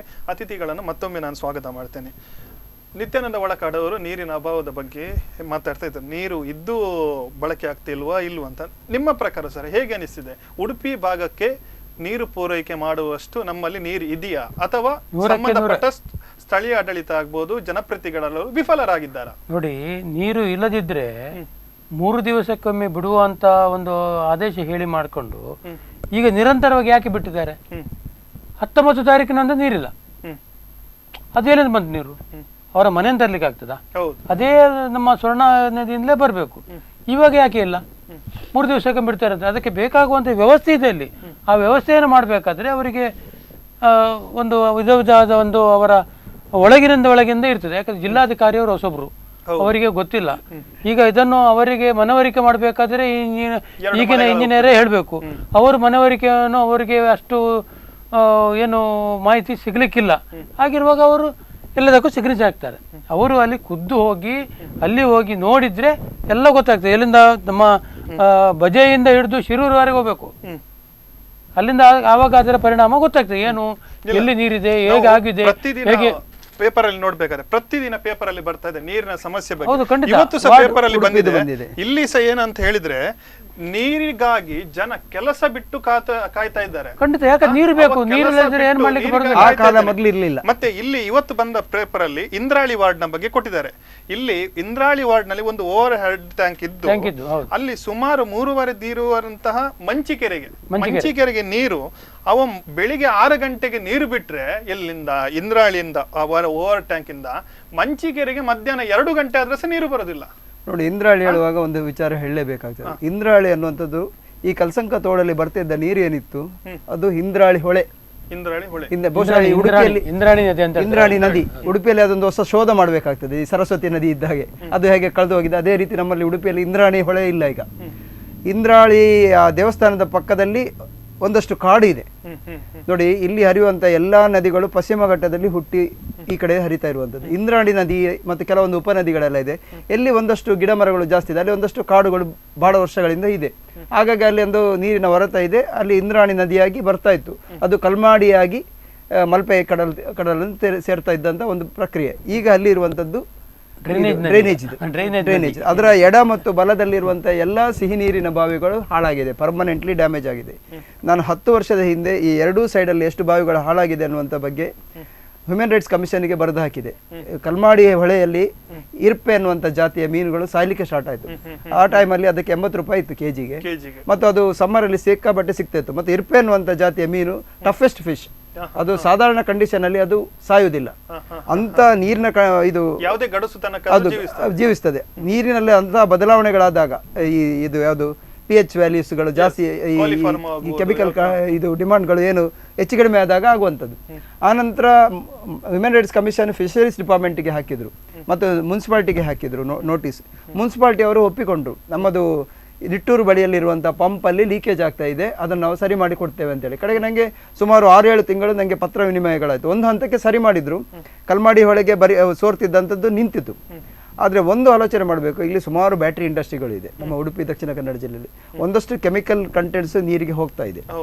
ಮತ್ತು ಸುಪ್ರೀಂ ಕೋರ್ಟ್ ಗೈಡ್ಲೈನ್ಸ್ ಇದೆ, ಓಪನ್ ಡ್ರೈನ್ ಸಿಸ್ಟಮ್ ಬಿಡ್ಲಿಕ್ಕಿಲ್ಲ ಅಂತೇಳಿ. ಇವತ್ತಿಗೂ ಸಹ ತೋಡಲ್ಲಿ ಟಾಯ್ಲೆಟ್ ಇದು ನೀರು ಹೋಗ್ತಾ ಇದೆ. ಒಂದು ಸಲ ಈ ವಾಟರ್ ಟೇಬಲ್ ಡ್ಯಾಮೇಜ್ ಆದ್ರೆ ಮತ್ತೆ ಅದನ್ನು ರಿಪೇರ್ ಮಾಡ್ಲಿಕ್ಕೆ ಆಗೋದಿಲ್ಲ. ಈ ಉಡುಪಿಯಲ್ಲಿ ಈ ಸಿಹಿ ನೀರಿನ ಬಾವಿಗಳು, ಇವರು ಖಾಲಿ ಸ್ವರ್ಣ ನದಿಯನ್ನು ಮಾತ್ರ ನೋಡುದಲ್ಲ, ಸುತ್ತಮುತ್ತ ಎಷ್ಟು ಬಾವಿ ನೀರುಗಳು ಇವತ್ತಿನ ಪತ್ರಿಕೆಯಲ್ಲಿ ಬಂದಿದೆ ನೋಡಿ. ಬಾವಿಯಿಂದವೇ ಜಾಸ್ತಿ ಇಲ್ಲಿ ನೀರು ಸಂಗ್ರಹ ಆಗ್ತಾ ಇರೋದು. ಬಾವಿಯ ನೀರು ಸಾಧಾರಣ ನಿಮಗೆ ಕಲ್ಸಂಕ, ವಾದಿರಾಜ ರೋಡು ಮತ್ತು ಸುಮಾರು ಅಲ್ಲಿಂದ ಇಲ್ಲಿವರೆಗೆ ಕಲ್ಮಾಡಿವರೆಗೆ ಎಲ್ಲ ಹೋಗಿದೆ. ಅದು ಕಂಪ್ಲೀಟ್ ತೆಗೆದವರು ಉಡುಪಿ ಮುನ್ಸಿಪಾಲಿಟಿ. ನಾನು ಅದು ಯಾವ ಪಕ್ಷಗಳೆಲ್ಲ ಇತ್ತು ಅದರಲ್ಲಿ. ಅದಕ್ಕೆ ನಾನು ಹ್ಯೂಮನ್ ರೈಟ್ಸ್ ಕಮಿಷನ್ಗೆ ಬರೆಯುವಾಗ ನಾನು ಬರೆದು ಹಾಕಿದ್ದೆ, ಜನರ ನೀರಿನ ಹಕ್ಕನ್ನು ಕಸಿದುಕೊಂಡಂತ ಉಡುಪಿ ಅಂತೇಳಿ ಹಾಕಿದ್ದು. ಆ ರೀತಿಯೇ ಕೇಸ್ ಹಾಕಿರುವಂಥದ್ದು. ಒಂದು ಹಂತದವರೆಗೆ ನಾವು ಫಾಲೋಅಪ್ ಮಾಡಿತ್ತು. ಆದರೆ ಈ ಒಂದು ಅರಿವು ಇವರಿಗೆ ಯಾವಾಗ ಬರುವುದಿಲ್ಲ ಅಂತೇಳಿ ನಮಗೆ ಬೇಸರ. ಯಾಕಂದ್ರೆ ಇವರು ಪ್ರಿಪೇರ್ಡ್ನೆಸ್ ಇರಬೇಕಾಗ್ತದೆ. ನಮ್ಮಲ್ಲಿ ವಾಟರ್ ಸೋರ್ಸ್ಗಳು ಎಲ್ಲೆಲ್ಲ ಇದೆ, ಅದನ್ನು ಹೇಗೆ ಡ್ಯಾಮೇಜ್ ಆಗದಾಗೆ ನೋಡ್ಕೊಳ್ಬೇಕು. ಅದರ ಬಗ್ಗೆ ಇವರು ಯಾವ ರೀತಿ ಇಲ್ಲ. ಬಜೆ ಉಂಟಲ್ಲ, ಅದು ಇಷ್ಟು ಹೈಟ್ ಮಾಡುವ. ನೀವು ಬಜೆ ಡ್ಯಾಮ್ ಮತ್ತೆ ಸ್ವರ್ಣ ನದಿ ಅಂತ ಹೇಳುವಾಗ ನನ್ನ ನೆನಪು ಬರುವುದು ವಾರಾಹಿ ಯೋಜನೆ. ವಾರಾಹಿ ನೀರು, ವಾರಾಹಿನೋ ಯೋಜನೆ ಮಾಡಿದ್ರೆ ನಮ್ಮ ಕರಾವಳಿ ಉಡುಪಿ ಜನತೆಗೆ ನೀರು ಕೊಡುವುದು. ಎಷ್ಟರ ಮಟ್ಟಿಗೆ ಸಫಲ ಆಗಿದೆ ವಾರಾಹಿ ಯೋಜನೆ? ವಾರಾಹಿಯಿಂದ ನೀರು ಬರ್ತಾ ಇದೆ. ಇದು ಇನ್ನೊಂದು ಟೆಕ್ನಿಕಲ್ ಬ್ಲಂಡರ್ ಆಗಿರ್ಬೋದು ಬಹುಶಃ. ಯಾಕಂದ್ರೆ ಇದು ಸ್ವರ್ಣದಲ್ಲೇ ಸಾಕಷ್ಟಿತ್ತು, ಸ್ವರ್ಣವನ್ನು ಮರೆತು ಬಿಟ್ವಿ. ಈಗ ನಾವು ಮಂಗಳ ಗ್ರಹಕ್ಕೆ ಹೋಗಿ ನೀರು ಹುಡುಕಿದಾಗೆ ನಮ್ಗೆ ಪಕ್ಕದಲ್ಲಿ ಕಾಣ್ತಾ ಇರುವಂತದ್ದು ವಾರಾಹಿ. ಅಲ್ಲಿಂದ ಇನ್ನೊಂದಷ್ಟು ಪ್ರಾಜೆಕ್ಟ್ಗಳನ್ನು ಎಲ್ಲ ಪೊಲಿಟಿಷಿಯನ್ಸ್ ಹೇಳ್ತಾ ಇದ್ದಾರೆ, ನಾವು ಅಲ್ಲಿಂದ ಇಲ್ಲಿಗೆ ತಗೊಂಡ್ ಬರ್ತೇವೆ ಅಂತೇಳಿ ನೀರು. ಈಗ ಇದು ನಮ್ಮ ಸಕಲೇಶ್ಪುರದಲ್ಲಿ ಏನು ಪ್ರಾಜೆಕ್ಟ್ ಆಗ್ತಾ ಇದೆ, ನೀವು ಅದರ ಕರೆಕ್ಟ್ ಆಲೋಚನೆ ಮಾಡಿದ ಇದು ಎತ್ತಿನ ಹೊಳೆ ಪ್ರಾಜೆಕ್ಟ್ ಅಲ್ಲಿ ಅದರ ಗಾತ್ರದಲ್ಲಿ ತುಂಬಿಸುವಷ್ಟು ನೀರಿಲ್ಲ. ಆ ಪೈಪು ಎಲ್ಲಿಂದ ಚಿಕ್ಕಬಳ್ಳಾಪುರ ಆ ಕಡೆಗೆ ಹಾಕ್ತಾರಲ್ಲ, ಕೋಲಾರಕ್ಕೆಲ್ಲ, ಆ ಪೈಪಲ್ಲಿ ಎಟ್ ಎ ಟೈಮ್ ಒಂದು ಸಲ ಎಷ್ಟು ಬೇಕು ನೀರು ಅಷ್ಟು ತುಂಬಿಸಲಿಕ್ಕೆ ಸಮ್ಮರ್ ಅಲ್ಲಿ ಸಾಧ್ಯ ಇಲ್ಲ. ಇವರು ಧಾರಾಳವಾಗಿ 24/7 ನೀರು ಕೊಡ್ತೇನೆ ಅಂತ ಹೇಳ್ತಾರಲ್ಲ. ಅದೇ ತರ ನನಗೆ ವಾರಾಹಿದ ವಿಚಾರದಲ್ಲಿ ರಾಜಕಾರಣಿಗಳು ಮಾತ್ರ ಇದ್ರ ಬಗ್ಗೆ ಬೆಳಕು ಚೆಲ್ತಾ ಇದ್ದಾರೆ, ಆದರೆ ವಿಜ್ಞಾನಿಗಳು ಇದ್ರ ಬಗ್ಗೆ. ಆದರೆ ಒಂದು ಮಾತ್ರ ಸೂಕ್ಷ್ಮತೆ ಗಮನಿಸಬೇಕು, ಕಳೆದ ತಿಂಗಳು 5 ಸಾರಿ ವಾರಾಹಿ ಏರಿಯಾದಲ್ಲಿ ಭೂಮಿ ಕಂಪನ ಆಗಿದೆ. ಇದು ನಗ್ನ ಸತ್ಯ. ಇದರ ಬಗ್ಗೆ ನಮ್ಮ ಒಂದು ತಂಡಗಳು ಸಹ ಅಲ್ಲಿ ಹೋಗಿದೆ, ಅಲ್ಲಿ ಸ್ಥಳೀಯರನ್ನು ಭೇಟಿಯಾಗಿದೆ. ರಿಯಾಕ್ಟರ್ ಸ್ಕೇಲ್ ಅಲ್ಲಿ ಅದು ರೆಕಾರ್ಡ್ ಆಗಿಲ್ಲ, ಯಾಕಂದ್ರೆ ಅದರ ಬಗ್ಗೆ ಏನು ಮಾಹಿತಿಗಳು ಬಂದಿಲ್ಲ. ಅಲ್ಲಿ ರಿಯಾಕ್ಟರ್ ಸ್ಕೇಲ್ಗೆ ಬೇಕಾಗಿರುವಂಥ ಇದು ಸಹ ವ್ಯವಸ್ಥೆಗಳು ಇಲ್ಲ. ಆದರೆ ಭೂಮಿ ಕಂಪನ ಆಗಿದೆ. ಇದರ ಬಗ್ಗೆ ಏನೆಲ್ಲ ಆಗಿದೆ ಅನ್ನುವಂಥದ್ದನ್ನು ಬಹುಶಃ ಇದರ ಬಗ್ಗೆ ಭೂಗರ್ಭ ಶಾಸ್ತ್ರಜ್ಞರು ಹೇಳಬೇಕಾಗ್ತದೆ. ನಾವು ಹೇಳಿದರೆ ಅದು ಅಥೆಂಟಿಕ್ ಆಗ್ಲಿಕ್ಕಿಲ್ಲ. ಯಾಕಂದ್ರೆ ಈ ರೀತಿಯ ಈ ಭೂಮಿಯ ಒಳಭಾಗದಲ್ಲಿ ಸಾಕಷ್ಟು ವಿದ್ಯಮಾನಗಳು ನಡೀತಾ ಇದೆ. ಭೂಮಿಯ ಹೊರಗೂ ಆಗ್ತಾ ಇದೆ, ಒಳಗೂ ಆಗ್ತಾ ಇದೆ. ಅದರ ನಡುವಿನ ಕಾಲಘಟ್ಟದಲ್ಲಿ ನಾವಿದ್ದೇವೆ. ಯಾಕಂದ್ರೆ ನೀರು ನಮ್ಗೆ ಇದ್ದಂತ ಎದುರಲ್ಲಿ ಕಣ್ಣಿಗೆ ಕಾಣ್ತಾ ಇದ್ದಂತ ನೀರು ಮರೀಚಿಕೆಯಾಗಿ ಹೋಗ್ತಾ ಇದೆ. ಯಾವುದು ಮಳೆಗಾಲದಲ್ಲಿ ಇದ್ದಂತ ನೀರು ಒಳಗಡೆ ಹೋಗ್ತಾ ಇದೆ, ಯಾವುದು ಅಂತರ್ಜಲವನ್ನು ದಾಟಿ ಎಲ್ಲಿಗೋ ಹೋಗ್ತಾ ಇದೆ. ಆ ರೀತಿಯ ವ್ಯವಸ್ಥೆಗಳಿದೆ. ಬಹುಶಃ ನಾವು ನಿಧಾನವಾಗಿ ಅಂತ ಹೇಳಲ್ಲ, ಈ ಮಳೆಗಾಲದಲ್ಲಿ ಆಗ ಅವರು ಹೇಳಿದ್ರು ಈ ಯಾವುದು ಕಾಂಕ್ರೀಟ್ಗಳೆಲ್ಲ ಹಾಕಿದ್ದಾರೆ. ಇಂಟರ್ಲಾಕ್ಗಳು ಬಳಕೆ ನಾವು ನಮ್ಮ ಮನೆಯಲ್ಲಿ ಒಂದು ಬಾವಿ ಇದೆ, ಅದರಲ್ಲಿ ನೀರು ಬೇಕಂತ ಹೇಳಿದ್ರೆ ನಮ್ಮ ಕಾಂಪೌಂಡ್ ಅಲ್ಲಿ ಸ್ವಲ್ಪ ಕೆಸರಾಗ್ಲಿಕ್ಕೆ ತಯಾರಿರ್ಬೇಕು ನಾವು ಮಳೆಗಾಲದಲ್ಲಿ. ನನ್ನ ಕಾಲು ಸ್ವಚ್ಛವಾಗಿರ್ಬೇಕು. ಮನೆಗೆ ಹೋಗಿ AC ಚಳಿಗಾಲದಲ್ಲಿ ಆದ್ರೆ ಒಂದು ಟೆಂಪರೇಚರ್ ಒಂದು 30-35 ಡಿಗ್ರಿಗೆ ಇಟ್ಟು ನಾನು ಬಿಸಿ ಮಾಡ್ಕೊಳ್ತೇನೆ ಅಂತೇಳಿ, ಮಳೆಗಾಲದಲ್ಲಿ ಆದ್ರೆ ಬೇಸಿಗೆಗಾಲದಲ್ಲಿ ಆದ್ರೆ ಒಂದು 22 ಡಿಗ್ರಿಗೆ ನಾನು ಹಾಕೊಳ್ತೇನೆ ದುಡ್ಡಿದ್ರೆ ಅಂತೇಳಿ. ಹೊರಗಡೆ ಎಷ್ಟು ಬಿಸಿ ಆಗ್ತದೆ ಅನ್ನುವಂಥದ್ದು ಅವ್ರಿಗೆ ಗೊತ್ತಾಗುದಿಲ್ಲ. ಆದ್ರೆ ಕಡ್ಡಾಯವಾಗಿ ನಮ್ಮ ಕಾಂಪೌಂಡ್ ಅಲ್ಲಿ ಪಡ್ರೆ ಅವರು ಯಾವಾಗಲೂ ಹೇಳ್ತಿದ್ರು, ಓಡುವ ನೀರನ್ನು ನಿಲ್ಲಿಸಬೇಕು, ನಿಲ್ಲಿಸುವ ನೀರನ್ನು ತೆವಳಿಸಬೇಕು, ತೆವಳಿಸುವ ನೀರನ್ನು ಇಂಗಿಸಬೇಕು. ಈ ತತ್ವ ಯಾವಾಗ ಮಾಡೋದಿಲ್ಲ, ಖಂಡಿತ ನಮ್ಮ ಬಾವಿಯಲ್ಲಿ ಏಪ್ರಿಲ್ ಅಲ್ಲಿ ನಾವು ನೀರು ಇಣಕಿದ್ರೆ ಇನ್ನು ಮುಂದೆ ಏಪ್ರಿಲ್ ಅಲ್ಲ ಮಾರ್ಚಲ್ಲಿ ಈ ಸಲ ಇಣುಕುವಾಗ ನೀರಿಲ್ಲ. ನಿತ್ಯಾನಂದ ಒಳಕಾಡಲ್ ಅವರೇ, ನೀರಿನ ಬೇಡಿಕೆ ತುಂಬಾ ಇದೆ ಸಾಕಷ್ಟು. ನೀವು ನೀರಿನ ಬೇಡಿಕೆ ಬಂದಾಗ ನಿಮ್ಮ ಉಚಿತ ಟ್ಯಾಂಕರ್ ಸರ್ವಿಸೋ ಏನೋ ಇನ್ನೇನು ಮಾಡಿಕೊಂಡು ಬನ್ನಿ. ಈ ಬಾರಿ ಹೇಗಿದೆ ನಿಮ್ಮದು ನೀರಿನ ಬೇಡಿಕೆ? ಎಷ್ಟೆಲ್ಲ ಜನ ನಿಮ್ಮ ಈ ಬಾರಿ ಬಹಳಷ್ಟು ಬೇಡಿಕೆ ಇತ್ತು. ಈಗ ಇತ್ತೀಚೆಗೆ ಬಹಳಷ್ಟು ಬೇಡಿಕೆ ಬಂದಿದೆ. ನಿಮ್ದು ನೀರಿನ ಸರ್ವಿಸ್ ಶುರುವಾಗಿದಾ ಅಂತ ಕೇಳ್ತಾರೆ. ನನ್ನ ನೀರಿನ ಸರ್ವಿಸ್ ಶುರುವಾಗಾದ್ರೆ ನಗರಸಭೆಯ ನೀರಿನ ಸರ್ವಿಸ್ ಶುರು ಮಾಡ್ಬೇಕು ಫಸ್ಟಿಗೆ. ಯಾಕಂದ್ರೆ ಯಾವ ರೀತಿ ಕೊಡ್ತಾರೆ, ಯಾವ ರೀತಿ ಎಲ್ಲಿಂದ ತರ್ತಾರೆ ನೋಡ್ಬೇಕು. ಯಾಕಂತ ಹೇಳಿದ್ರೆ ಈ ಬಾರಿ ಕಲ್ಮಾಡಿಯವರು ಹೇಳಿದಾಗೆ ಇಂದ್ರಾಳಿ ಬದಿ ಸರೋವರದಲ್ಲಿ ನೀರಿಲ್ಲ, ನಮ್ಮ ಗುಂಡಿಬೇಲಲ್ಲಿ ನೀರಿಲ್ಲ. ಈಗ ಬರುವಂತ ಟ್ಯಾಂಕರ್ಗಳ ಪರ್ಕಳ ಆ ಕಡೆಯಿಂದ ಬರುವಂತದ್ದು. ಈ ಸರೌಂಡಿಗಳಲ್ಲಿ ಎಲ್ಲಾ ಬಾವಿಗಳಲ್ಲಿ ನೀರು, ಮೊದಲು ಇಂದ್ರಾಳಿಯಲ್ಲಿ ಬಹಳಷ್ಟು ನೀರಿತ್ತು. ಮತ್ತೆ ಆದ್ರೆ ಕೆಲವು ನಗರಸಭಾ ಸದಸ್ಯರು ಹೇಳ್ತಾರೆ ಇಲ್ಲಿ ಅಲ್ಲೇ ಬಾವಿಗಳಲ್ಲಿ ಹೂಳೆತ್ತಿವಿ, ದೊಡ್ಡ ಪಂಪ್ ಹಾಕಿದ್ವಿ, ಆ ಪಂಪ್ ಇಂದ ನೋಡಿ ಸರ್, ಈಗ ಹೋಗಿ ನೋಡಿದ್ರೆ ಪಂಪು ಇಲ್ಲ, ಬಾವಿ ಇಲ್ಲ, ಇದು ನೋಡಿದ್ರೆ. ಯಾಕಂದ್ರೆ ಅವರು ಹೇಳ್ತಾರೆ, ರಾಜಕಾರಣಿಯವರು ಹೇಳಿದ್ರು ಅಂತ ಹೇಳಿದ್ರೆ ನೀರು ಬರಲಿ ಸಾಧ್ಯ ಉಂಟು. ಹಾಗಾದ್ರೆ ಅವರಿಗೆ ನೀರು ಕೊಡ್ಬೋದಲ್ಲ? ಈಗ ಯಾಕೆ ಕೊಡುದಿಲ್ಲ? ನೀರಿಲ್ಲ, ಬಾವಿಯೂ ಇಲ್ಲ, ನೀರಿಲ್ಲ. ನಗರಸಭೆಯಲ್ಲಿ 42 ಬಾವಿಗಳಿವೆ ನಗರಸಭೆ ವ್ಯಾಪ್ತಿಯಲ್ಲಿ, ಎಲ್ಲಿಯೂ ಕೂಡ ಅಲ್ಲಿ ನೀರಿಲ್ಲ. ಖಾಲಿ ನಗರಸಭಾ ವ್ಯಾಪ್ತಿಯಲ್ಲಿ ನಗರಸಭೆಗೆ ಸಂಬಂಧಪಟ್ಟ 42 ಬಾವಿಗಳಿವೆ. 42 ಬಾವಿಗಳಲ್ಲಿ 4-5 ಬಾವಿಗಳು ಈಗ ಅದನ್ನು ಉಪಯೋಗ ಪಡಿಸಿದ್ದಾರೆ. ಅದು ಕೂಡ ನೀರನ್ನು ಕೂಡ ಈಗ ಈ ಡ್ರೈನೇಜ್ ವ್ಯವಸ್ಥೆಯಲ್ಲಿ ಅದು ಕೂಡ ನೀರು ಹಾಳಾಗಿ ಹೋಗಿದೆ ಅಂತ ಪರಿಸ್ಥಿತಿ. ಈಗ ಪಾಪ ಜನರಿಗೆ ಏನು ಬಟ್ಟೆ ಹೋಗ್ಲಿಕ್ಕೆ ಆಗ್ತದೆ, ಏನಾದ್ರೂ ಒಂದು ನಮ್ಮ ಪಾತ್ರೆ ತೊಳಿಗೆ ಆಗ್ತದೆ, ಆ ದೃಷ್ಟಿಯಿಂದ ಇಟ್ಟಿದ್ದಾರೆ. ಕುಡಿಲಿಕ್ಕೆ ನೀರು ಬೇಕಾಗುವಂತದ್ದು ಶುದ್ಧ ನೀರೇ, ಸಿಹಿ ನೀರು. ನೀವು ಹೇಳ್ಬೇಕಾದ್ರೆ ನಾವು ಗಮನಿಸಬಹುದು, ಕೆಲವು ಜನರು ಹೇಳ್ತಾರೆ ಈಗ ಹಬ್ಬ ಹರಿದಿನಗಳ ಹೊತ್ತು ನಮ್ಮಲ್ಲಿ ಸಭೆ ಸಮಾರಂಭಗಳು ಜಾಸ್ತಿ ಇದೆ, ದೂರದಿಂದ ಸಂಬಂಧಿಕರು ಬರ್ತಾರೆ, ನಮ್ಗೆ ಉಪಯೋಗಿಸಿಗೆ ನೀರಿಲ್ಲ, ನಾವು ಸಂಬಂಧಿಕರಿಗೆ ಯಾವ ಮುಖಲೇ, ಕೆಲವರಿಗಂತ ನಾವು ಮುಖದಲ್ಲೇ ಹೇಳಿ ಬಿಡ್ತೀವಿ ನಮ್ಮ ಮನೆಗೆ ಬರೋದು ಬೇಡ. ಈಗ ಕೆಲವು ಕಡೆಯಲ್ಲಿ ಅವರವರೇ ಮನೆಯವರೇ ಮಾಡಿ ಅದನ್ನು ಮುಗಿಸಿದ್ದಾರೆ. ಯಾಕಂದ್ರೆ ಅವರಿಗೆ ಬರ್ತಾರೆ ಗಿರ್ತಾರೆ ಮಾಡುವ ಸಮಯದಲ್ಲಿ ಮಾಡ್ಬೇಕು, ಬೇರೆ ದಿವಸ ಮಾಡ್ಲಿಕ್ಕಿಲ್ಲ, ನೀರಿಲ್ಲ. ಜನರನ್ನು ಬರ್ಬೇಕಾದ್ರೆ ನೀರಿಲ್ಲ. ಏನ್ರಿ ನಿಮ್ಮ ಊರಲ್ಲಿ ನೀರಿಲ್ಲ, ನಮ್ಮಲ್ಲಿ ನೀರು ಇದ್ರೂ ನಮ್ಗೆ ಬೇಕಾದಷ್ಟು ನೀರು ಸಿಗ್ತಾವೆ ಅಂತ ಹೇಳುವಂತ ಇದು ಯಾವಾಗ ಎಷ್ಟು ಶೇಮ್ ಆಗ್ಬೇಕು. ಉಡುಪಿಯಲ್ಲಿ ಬೇಕಾದಷ್ಟು ಧಾರಾಳವಾಗಿ ಸಿಗುವಂತ ಮಳೆ ನೀರು ಇಲ್ಲ ಅಂತ ಹೇಳಿದ್ಮೇಲೆ ಜನರು ಏನ್ ಹೇಳ್ಬೇಕಾಗ್ತದೆ? ಆ ರೀತಿ ಜನರು ಅವರು ಈ ಭಾವನೆಯನ್ನು ತಗೊಳ್ಳೇಬೇಕಾಗ್ತದೆ. ಇಲ್ಲಿ ನೀರು ಉಂಟು, ಅಧಿಕಾರಿ ವರ್ಗದವರು ಕರೆಕ್ಟ್ ಆಗಿರ್ತಿದ್ರೆ ನೀರು ಧಾರಾಳವಾಗಿ ಉಂಟು. ಇಂಗು ಗುಂಡಿ ಅಥವಾ ಇದ್ದ ಬಾವಿಗಳನ್ನು ಸರಿಯಾಗಿ ಬಳಸಿಕೊಂಡ್ರೆ ನೀರು ಖಂಡಿತವಾಗಿಯೂ ನೀರು ಸಿಗ್ತದೆ. ಖಂಡಿತ. ನೆಕ್ಸ್ಟ್ ನಿಮ್ಮಲ್ಲಿ ಪ್ರೇಮಾನಂದ ಕಲ್ಮಾಡಿಯಲ್ಲಿ ಅವರು ಇಂಗಿತ ಅಂತ ಹೇಳುವಾಗ, ಈಗಾಗಲೇ ಮರಳಿನ ಸಮಸ್ಯೆ ತುಂಬಾ ಕಾಡ್ತಾ ಇದೆ. DC ಅವರಾಗಲಿ ಸ್ಥಳೀಯ ಜನಪ್ರತಿನಿಧಿಗಳಿಗೆ ಮರಳನ್ನು ತೆಗಿಲಿಕ್ಕೆ ಪರ್ಮಿಷನ್ ಇಲ್ಲ. ಎಲ್ಲ ಕೆರೆಗಳು ನದಿಗಳಲ್ಲಿ ಎಲ್ಲ ಮರಳು ತುಂಬಿದೆ. ಬರುವ ಮಳೆಗಾಲದಲ್ಲಿ ಕೃತಕ ಅಭಾವ ಅಂದ್ರೆ ನೆರೆ ಖಂಡಿತ ಅಂತ ಹೇಳ್ತಾರೆ ಎಲ್ರು.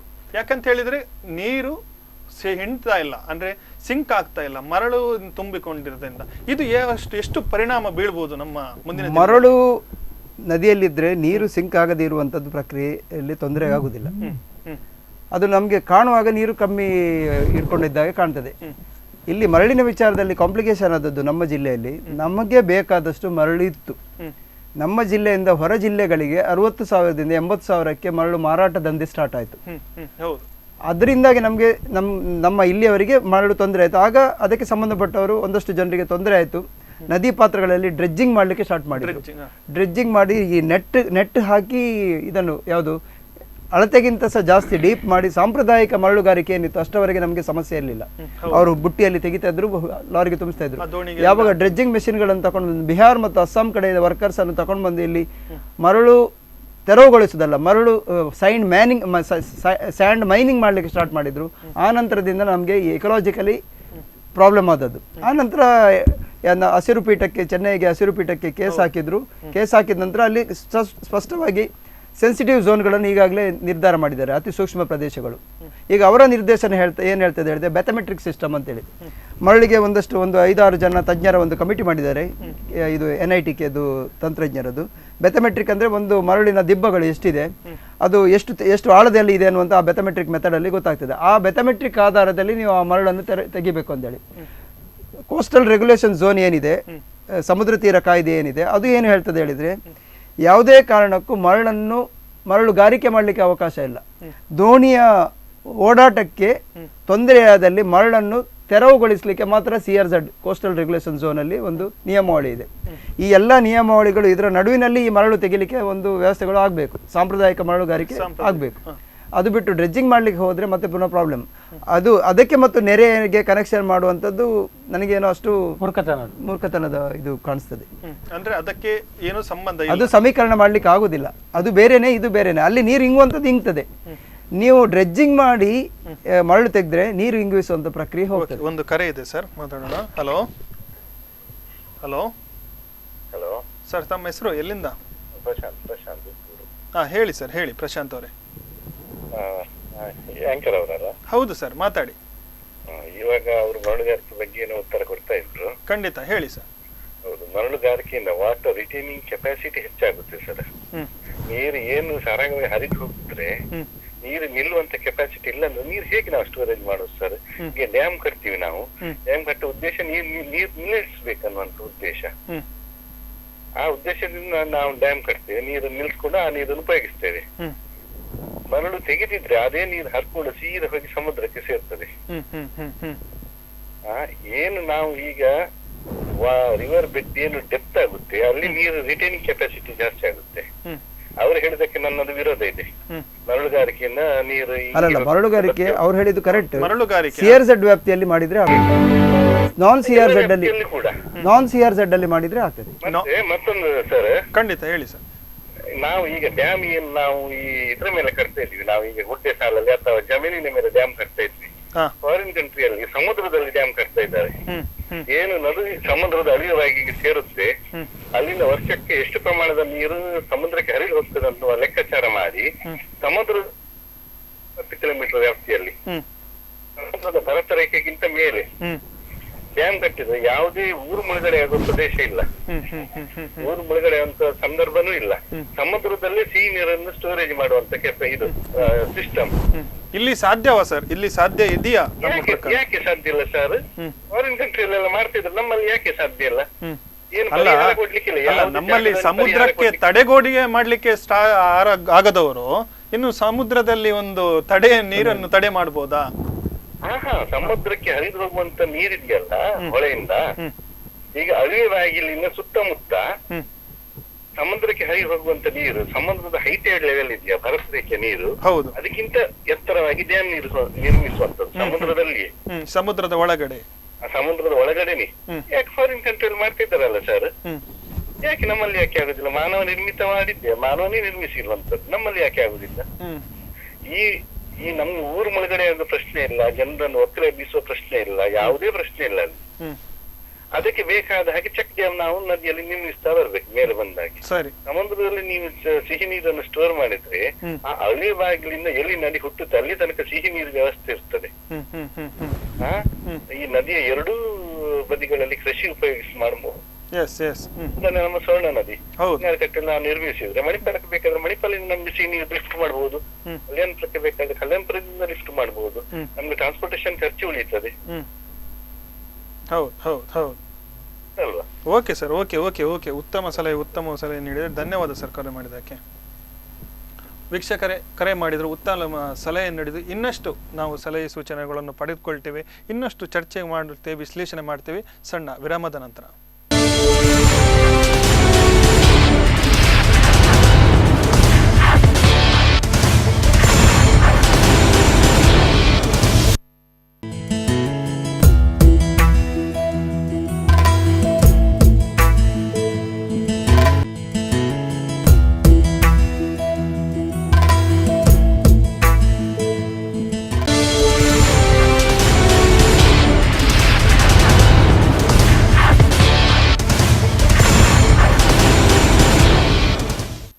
ಜಲಕ್ಷಾಮ ವಿಶೇಷ ನೇರ ಪ್ರಸಾರ ಕಾರ್ಯಕ್ರಮಕ್ಕೆ ಮತ್ತೊಮ್ಮೆ ಸ್ವಾಗತ ವೀಕ್ಷಕರೇ. ಅತಿಥಿಗಳನ್ನು ಮತ್ತೊಮ್ಮೆ ಸ್ವಾಗತ ಮಾಡ್ತೇನೆ. ನಿತ್ಯಾನಂದ ಒಳಕಡಲಲ್ಲಿ ಉಡುಪಿ ಜನತೆಗೆ ನೀರಿಲ್ಲ. ಉಡುಪಿಯಲ್ಲಿ ಜನಸಂಖ್ಯೆ ದಿನೇ ದಿನೇ ಹೆಚ್ಚುತ್ತದೆ ವಿನಃ ಕಮ್ಮಿ ಆಗುವುದಿಲ್ಲ. ಎಲ್ಲಿ ನೋಡಿದ್ರಲ್ಲಿ ಫ್ಲ್ಯಾಟ್ಗಳು, ಎಲ್ಲಿ ನೋಡಿದ್ರಲ್ಲಿ ಫ್ಲ್ಯಾಟ್ಗಳು. ಫ್ಲ್ಯಾಟಿನಲ್ಲಿ ಅದು ಒಂದು ಇಬ್ಬರಲ್ಲ, 4-5 ಜನ ಜಾಸ್ತಿ ಇರಲಿ, ಹಾಗೂ ಒಂದು ಕುಟುಂಬವೇ ನಿಲ್ಲುವಂಥದ್ದು. ಇವರಿಗೆಲ್ಲ ಹೇಗೆ ನೀರು ಸಿಗ್ತದೆ? ಯಾಕಂತ ಹೇಳಿದ್ರೆ ಫ್ಲ್ಯಾಟ್ಗಳಿರುವಾಗ ಅಲ್ಲಿ ಬಾವಿಗಳು ಕಮ್ಮಿ, ಬೋರ್ವೆಲ್ಗಳೇ ಜಾಸ್ತಿ. ಹೀಗೆ ಉಡುಪಿಯಲ್ಲಿ ಬಾವಿಗಳಿದ್ದದ್ದೇ ಬತ್ತಿ ಹೋಗ್ತಾ ಇದೆ. ಈ ಬೋರ್ವೆಲ್ಗಳ ನೀರು ಅಥವಾ ಇನ್ನಿತರ ನೀರು ಹೇಗೆ ಅವರಿಗೆ? ಈಗ ಕೆಲವು ಫ್ಲ್ಯಾಟ್ಗಳಲ್ಲಿ ಬೋರ್ಗಳಲ್ಲಿ ನೀರಿದೆ. ಹೊಸತಾಗಿ ಮಾಡಿದಂತಹ ಕಡಿಯಾಳಿ ಕಲ್ಸಂಕ ಕಡಿಯಾಳ ರಸ್ತೆಯಲ್ಲಿ ಹೊಸದು ಫ್ಲ್ಯಾಟ್ ಆಗಿದೆ. ಅದರಲ್ಲಿ ಬೇಕಾದಷ್ಟು ನೀರು ಇದರ ಬೋರಿನಿಂದ ಬೇರೆ ಕಡೆಗೆ ಸರ್ವಿಸ್ ಮಾಡ್ತಿದ್ದಾರೆ. ಲೋಡ್ ಗಟ್ಟಲೆ ಸರ್ವಿಸ್ ಮಾಡ್ತಿದ್ದಾರೆ. ಯಾರಿಗೆ? ಹೊರಗೆ ಅಲ್ಲ, ಅವರ ಫ್ಲ್ಯಾಟ್ ಎಲ್ಲಿದೆ ಅಲ್ಲಿಗೆ ಅದನ್ನು ಸಂಬಂಧಪಟ್ಟ ಅವರಿಗೆ ಸೇಮ್ ಅವರ ಇದಕ್ಕೆ ಅದನ್ನು ಕಳಿಸಿದ್ದಾರೆ. ಆ ಪ್ರದೇಶದಲ್ಲಿ ನೀರಿದೆ. ಈಗ ಅದು ಕೂಡ ಈಗ ಮೊನ್ನೆ ಅದು ನಿಂತೋಯ್ತು, ನೀರಿಲ್ಲ. ಈಗ ಬೋರಿನಿಂದಾಗಿ ಕೆಲವು ಹತ್ತಿರದ ಮನೆಗಳ ಬಾವಿಗಳು ಕೂಡ ಬತ್ತಿ ಹೋಗ್ತವೆ. ಅಂದ್ರೆ ಅದರದ್ದು ಅದಕ್ಕೆ 400, 500, 600 ಫೀಟು, 800 ಫೀಟು ಒಳಗೆ ಇದೆ. ಅದು ಬಾವಿ ಇದ್ದ ನೀರು ಧಾರಾಳವಾಗಿ ಸಿಹಿ ನೀರು ಸಿಗುವಂಥ ಬಾವಿಗಳಲ್ಲಿ ಕೂಡ ನೀರಿಲ್ಲ. ಈಗ ಹಾಗಿರುವಾಗ ಕೆಲವು ಫ್ಲ್ಯಾಟ್ಗಳಿಗೆ ಕೆಲವು ನೀರಿನ ಸಮಸ್ಯೆ ಇಲ್ಲ, ಕೆಲವರಿಗೆ ಸಮಸ್ಯೆ ಇದೆ. ಅವರು ಎಲ್ಲಿಂದ ತರ್ತಾರೆ ಅದು ನಮಗೆ ಗೊತ್ತಿಲ್ಲ, ನಮಗೆ ಅಗತ್ಯವಿಲ್ಲ. ನಮಗೆ ಬೇಕಾಗುವಂಥದ್ದು ಸಾರ್ವಜನಿಕರಿಗೆ ತೊಂದರೆ ಆದರೆ ನಮಗೆ ನೀರಿನ ಅಗತ್ಯ ಇರುವಂಥ ಒಂದು ಅವಶ್ಯಕತೆ ನಮಗಿದೆ. ಅದು ಈಗ ಅದನ್ನು ನಗರಸಭೆಯವರ ಇಷ್ಟು ಟ್ಯಾಕ್ಸಿ ತಗೊಳ್ಳುವಾಗ ಒಂದು ದಿವಸ ಟ್ಯಾಕ್ಸಿ ಈಗ 5% ಕಟ್ ಮಾಡ್ತಾರೆ, ರಾಶಿ ಬೀಳ್ತೇವೆ ಜನ ತೆರಿಗೆ ಕಟ್ಟಲಿಕ್ಕೆ. ಅದೇ ತೆರಿಗೆ ಕಟ್ಟದಿದ್ದರೆ ಬರ್ತಾರೆ. ಅದು ಕೂಡ ಈಗ ಕೆಲವು ಕಡೆಯಲ್ಲಿ ಈಗಲೇ ಇದರಲ್ಲೇ ಬರ್ತಾರೆ, ಏನು ತೆರಿಗೆ ಕಟ್ಟುವುದಲ್ಲೇ ಬರ್ತದೆ ಎಲ್ಲ, ಕಸದ ರೇಟು ಇದರ ರೇಟ್ ಎಲ್ಲ ಬರ್ತದೆ. ಕಸ ತೆಗೆಯೋರು ಯಾರಿಲ್ಲ. ಅಂತಹ ಸಂದರ್ಭದಲ್ಲಿ ಅವರಿಗೆ ನೀರನ್ನು ಕೊಡ್ಬೋದಲ್ವಾ? ಯಾವ ಮೂಲದಲ್ಲಾದ್ರೂ ನೀರು ಕೊಡ್ಬೋದಲ್ವಾ? ಯಾಕೆ ಕೊಡೋದಿಲ್ಲ ಅವರು? ಕೊಡ್ಲಿಕ್ಕೆ ಆಗ್ತದೆ. ಅವರು ಈಗ ಈ ರೀತಿಯಲ್ಲಿ ಒಂದು ಇದು ಮಾಡ್ತಾರೆ. ಈಗ ಆಡಳಿತ ಇಲ್ಲ, ಈಗ ನಗರಸಭೆಯಲ್ಲಿ ಆಡಳಿತ ಇಲ್ಲ. ಅವರು ಮಾಡಿದ ಕೆಲಸ, ಜಿಲ್ಲಾಧಿಕಾರಿಯವರು ಹೊಸೊಬ್ರು, ಬೇರೆ ಅಧಿಕಾರಿಯವರು ಹೊಸೊಬ್ರು, ಹಳಬರಿಗೆ ಒಳ್ಳೇದು ಒಂದು ಎಸಿಯಲ್ಲಿ ಕೂತ್ಕೊಂಡಾಗ ಆಗಿದೆ. ಈಗ ಯಾರ್ದು ಒಂದು ಹೇಳಿದೆ, ಒಬ್ಬರಿಗೆ ಒಂದು ರಾಯಭಾರಿ, ಒಬ್ಬರು ಕ್ರಿಶ್ಚಿಯನ್ ಒಬ್ಬರಿದೆ, ಅವರಿಗೆ ರಾಯಭಾರಿ ಕೊಡಲಿ ನೀರಿನ ಉದ್ದೇಶ. ಅದಕ್ಕೆ ನಾನು ಹೇಳಿದೆ, ಅವರಿಗೆ ರಾಯಭಾರಿ ಕೊಟ್ಟರೆ ಅಧಿಕಾರಿ ಅವರ ಮಕ್ಕಳು ಕನ್ನಡ ಮೀಡಿಯಂ ಹೋಗ್ಬೇಕಾಗ್ತದೆ. ಅಂದ್ರೆ ಅವರು ರಾಯಭಾರಿ ಹೋದ್ರೆ ಅವರಿಗೆ ಆಗುದಿಲ್ಲ, ಕನ್ನಡ ಮೀಡಿಯಂ ಹೋಗ್ಬೇಕು ಅವರು. ಹೌದು, ಹಾಗೆ ಆಗ್ತದೆ ಅಂತ ಹೇಳಿದ್ದೇನೆ ಅಷ್ಟೇ. ಸರ್, ಒಂದು ಕಾಲ್ ಇದೆ. ಹಲೋ ಹಲೋ ಹಲೋ ಸರ್, ತಮ್ಮ ಹೆಸರು? ಎಲ್ಲಿಂದ ಕರೆ ಮಾಡ್ತಿದ್ದೀರಿ? ಹಾ, ಹೇಳಿ ಸರ್, ಹೇಳಿ. ಅಲ್ಲ, ಮಂಗಳೂರಲ್ಲಿ ನೀರಿನ ಸಮಸ್ಯೆ ಇಷ್ಟಿದೆ. ಆದ್ರೂ ತಡೆಗೋಡೆಗೆ ಎಷ್ಟು ಕೋಟಿ ಎಷ್ಟರ ತನಕ ಖರ್ಚು ಮಾಡಿದ್ದಾರೆ ಅದಕ್ಕೆದವರು. ಅಂದ್ರೆ ಅಲ್ಲಿ ಎಷ್ಟು ಒಂದು 50 ಮನೆ ಇರಬಹುದು. ಅವರಿಗೆ ತಡೆಗೋಡೆ ಮಾಡದೆ ಬೇರೆ ಜಾಗದಲ್ಲಿ ಸರ್ಕಾರ ಒಂದು ಜಾಗ ಕೊಟ್ಟು ಮನೆ ಕಟ್ಟಿ ಮಾಡಿದ್ರು ಇಷ್ಟು ಹಣ ಖರ್ಚು ಮಾಡ್ಲಿಕ್ಕೆಲ್ಲ ಇಷ್ಟು ಕೋಟಿ. ಅಲ್ಲಿ ಮೇಲಿಂದ ಇಲ್ಲಿ ಒಂದು ಡ್ಯಾಮ್ ಕಟ್ಟಿ ಅಡ್ಡೇರ್ನಲ್ಲಿ ಒಂದು ಡ್ಯಾಮ್ ಕಟ್ಟಿ ಕೃಷಿಕರಿಗೆ ಅವರಿಗೆ ಬೇಕಾದಷ್ಟು ಹಣ ಕೊಟ್ಟು ಅವರ ಕೃಷಿ ಸಂಸ್ಥೆಗೆ ಅಂತ ಎಲ್ಲರೂ ಬರ್ತಾರೆ. ಅದು ಬ್ಯಾಂಗ್ಳೂರಲ್ಲಿ ಎಲ್ಲ ಎಲ್ಲೆಲ್ಲೂ ಇದ್ದಾರೆ ಕೃಷಿಕರು ಸ್ವಲ್ಪ ಇರುವುದಲ್ಲಿ. ಅವ್ರಿಗೆ ಕೊಟ್ಟು ಮಾಡಿದ್ರೆ ಈ ಸಮಸ್ಯೆನೇ ಇಲ್ಲ. ನಾವು ಖಾಲಿ ಜನಗಳು ಇಲ್ಲಿ ಇಂಜಿನಿಯರ್ ಇದ್ದಾರೆ, ರಾಜಕೀಯ ಇದ್ದಾರೆ, ಇವರೇ ಗೊತ್ತಿಲ್ಲ ಎಷ್ಟು ವರ್ಷದ ತನಕ ಮಂಗಳೂರಿಗೆ ಹೇಗೆ ನೀರು ಕೊಡ್ಬೇಕು ಅಂತ. ನಮ್ಗೆ ಖಾಲಿ ಜನಗಳಿಗೆ ಗೊತ್ತುಂಟು ನೀರು ಕೊಡ್ಲಿಕ್ಕೆ ಹೇಗೆ ಆಗ್ತದೆ ಅಂತ. ಇಂಜಿನಿಯರಿಗೂ ಗೊತ್ತಿಲ್ಲ, ಆಫೀಸರ್ನವ್ರಿಗೂ ಗೊತ್ತಿಲ್ಲ, ರಾಜಕೀಯದವ್ರಿಗೂ ಗೊತ್ತಿಲ್ಲ. ಆ ತಡೆಗೋಡೆ ಇದಕ್ಕೆ ಕಲ್ಲನ್ನು ಎಲ್ಲಿ ಹಾಕ್ತಾರೆ, ಎಷ್ಟು ಮೀಟರ್ ಹಾಕ್ತಾರೆ, ಇಂಜಿನಿಯರು ಎಷ್ಟು ಹಾಕ್ತಾರೆ ಅಂತ ಕೋಟಿ ಕಟ್ಲೆ ಎಷ್ಟು ವರ್ಷದಿಂದ ಅಲ್ಲಿ ಅವರ ಮನೆ ಹೋಗ್ತಾ ಇದೆ. ಒಂದು 50 ಮನೆ ಇರ್ಬೋದು ಅಲ್ಲಿ ಅಷ್ಟೇ. ನೋಡಿ, ನೀವು ವಿಶ್ಲೇಷಣೆ ಮಾಡಿ. Okay sir, okay Gangadhar, thank you. ಬೇಡದ ಕಡೆಯಲ್ಲಿ ಡ್ಯಾಮ್ ಕಟ್ತಾರೆ, ಅನಗತ್ಯ ಕಡೆ ಹೇಗೆ ನೀರು ಹಂಚುವುದು, ಹೇಗೆ ಪೂರೈಕೆ ಮಾಡೋದ್ರಲ್ಲಿ ಇಲ್ಲಿ ವಿಫಲವಾಗಿದ್ದಾರೆ ಅಂತ ಹೇಳ್ತಾರೆ. ನಾನು ನಿತ್ಯ ಪ್ರೇಮಾನಂದ ಕಲ್ಮಾಡಿಯಲ್ಲಿ ನಿಷ್ಠ ಮುಂಚೆ ಒಂದು ತಜ್ಞರ ವರದಿ ಹೇಳ್ತಾರೆ, ಮುಂಚೆ ಒಂದು ಕೆಲವು ವರ್ಷಗಳ ಮುಂಚೆ 100 ಅಥವಾ 150 ಮೀಟರ್ ಬೋರ್ವೆಲ್ ಅಗಿಯುವಾಗಲೇ ನೀರು ಸಿಗ್ತಾ ಇತ್ತು. ಆದರೆ ಇತ್ತೀಚಿನ ದಿನಗಳಲ್ಲಿ ಯಾವ ಪ್ರದೇಶದಲ್ಲಿ ಹೋಗಿ 400-500 ಫೀಟ್ಗಿಂತ ಕಡಿಮೆಯಲ್ಲಿ ನೀರು ಸಿಗುವುದಿಲ್ಲ. ಮತ್ತೊಂದು ವರದಿ ಪ್ರಕಾರ ಹೇಳ್ತದೆ 400-500 ಫೀಟ್ಗಿಂತ ನೀರಿನಲ್ಲಿ ಮಾಡೋದು ನೀರಿಗೆ ಗಡುಸ್ತನ ಬರ್ತದೆ, ಅಲ್ಲಿ ಫ್ಲೋರಿನ್ ಅಂಶ ಬರ್ತದೆ. ಅದು ನೀರನ್ನು ಕುಡಿದ್ರೆ ಈ ಹಲ್ಲುಗಳು ಹಳದಿ ಆಗಿರ್ಬೋದು, ಮತ್ತೊಂದು ಟೊಳ್ಳು ಮತ್ತೆ ಎಲುಬಿನಲ್ಲಿ ಎಲುಬಿನ ಸಮಸ್ಯೆಗಳು ಮೂಳೆ ಕಾಣಿಸ್ತದೆ. ಸಾಂದ್ರತೆಗಳು. ಆ ನೀರು ಕುಡಿಲಿಕ್ಕೆ ಯೋಗ್ಯವಾದಂತ ನೀರು, ಆದ್ರೂ ಸಹ ನಮ್ಗೆ ಒಂದು ಕುಡಿಯುವ ಪರಿಸ್ಥಿತಿ ಬಂದಿದೆ. ಇದರ ಬಗ್ಗೆ ತಾವು ಏನು ಹೇಳ್ತೀರಿ? ಒಂದು ಆಲೋಚನೆ ಮಾಡ್ಬೇಕು ನೋಡಿ. ಮಂಗಳೂರು ಆಗ್ಲಿ, ಉಡುಪಿ ಆಗ್ಲಿ, ಕುಂದಾಪುರ ಸುತ್ತಮುತ್ತ ಸಾಕಷ್ಟು ಕೆರೆಗಳು ಇತ್ತು, ಮದಗಗಳು ಇತ್ತು. ಈಗ ಎಷ್ಟು ಕೆರೆಗಳು ಮತ್ತು ಮದಗಗಳು ಒಂದು ಸುವ್ಯವಸ್ಥಿತವಾಗಿ ಉಳ್ಕೊಂಡಿದೆ ಅನ್ನುವಂಥದ್ದು. ನಾವು ಅದನ್ನೆಲ್ಲ ಬಿಟ್ಟಿದ್ದೇವೆ. ಯಾವುದೋ ಅದನ್ನು ಒಂದು ಹೂಳೆತ್ತಲಿಕ್ಕೆ ಸಹ ಹೋಗ್ತಾ ಇಲ್ಲ. ಯಾವುದೋ ಒಂದು ವಾಟರ್ ಶೆಡ್ ಡಿಪಾರ್ಟ್ಮೆಂಟ್ ಒಂದಷ್ಟು ಏನೋ ಎಲ್ಲ ಮಾಡ್ಲಿಕ್ಕೆ ಹೋಯ್ತು. ಅದು ಏನು ಮಾಡ್ತದೆ ಅನ್ನುವಂಥ ಸಹ ಗೊತ್ತಿಲ್ಲ. ಆದರೆ ಈಗ ನಗರಸಭೆ ವ್ಯಾಪ್ತಿಯಲ್ಲಿ ಉಡುಪಿಯಲ್ಲಿ ಸಹ ಈಗ ನೋಡಿ ತಾವರೆಕೆರೆ ಅನ್ನುವಂಥದ್ದು ಇದೆ, ಬಳಿ ಪಕ್ಕದಲ್ಲಿ. ಅವರದ ಆ ಮನೆ ಪಕ್ಕ ಆ ಕೆರೆಯ ಸುತ್ತಮುತ್ತಲ ಅವರ ಹತ್ರ ಒಂದ್ಸಲ ಕೇಳಿದ್ವಿ ನಾವು. ವಿಜಯ ಕರ್ನಾಟಕದವರು ಸಹ ಹೋದ್ವಿ, ನಾವು ಸಹ ಹೋಗಿದ್ವಿ.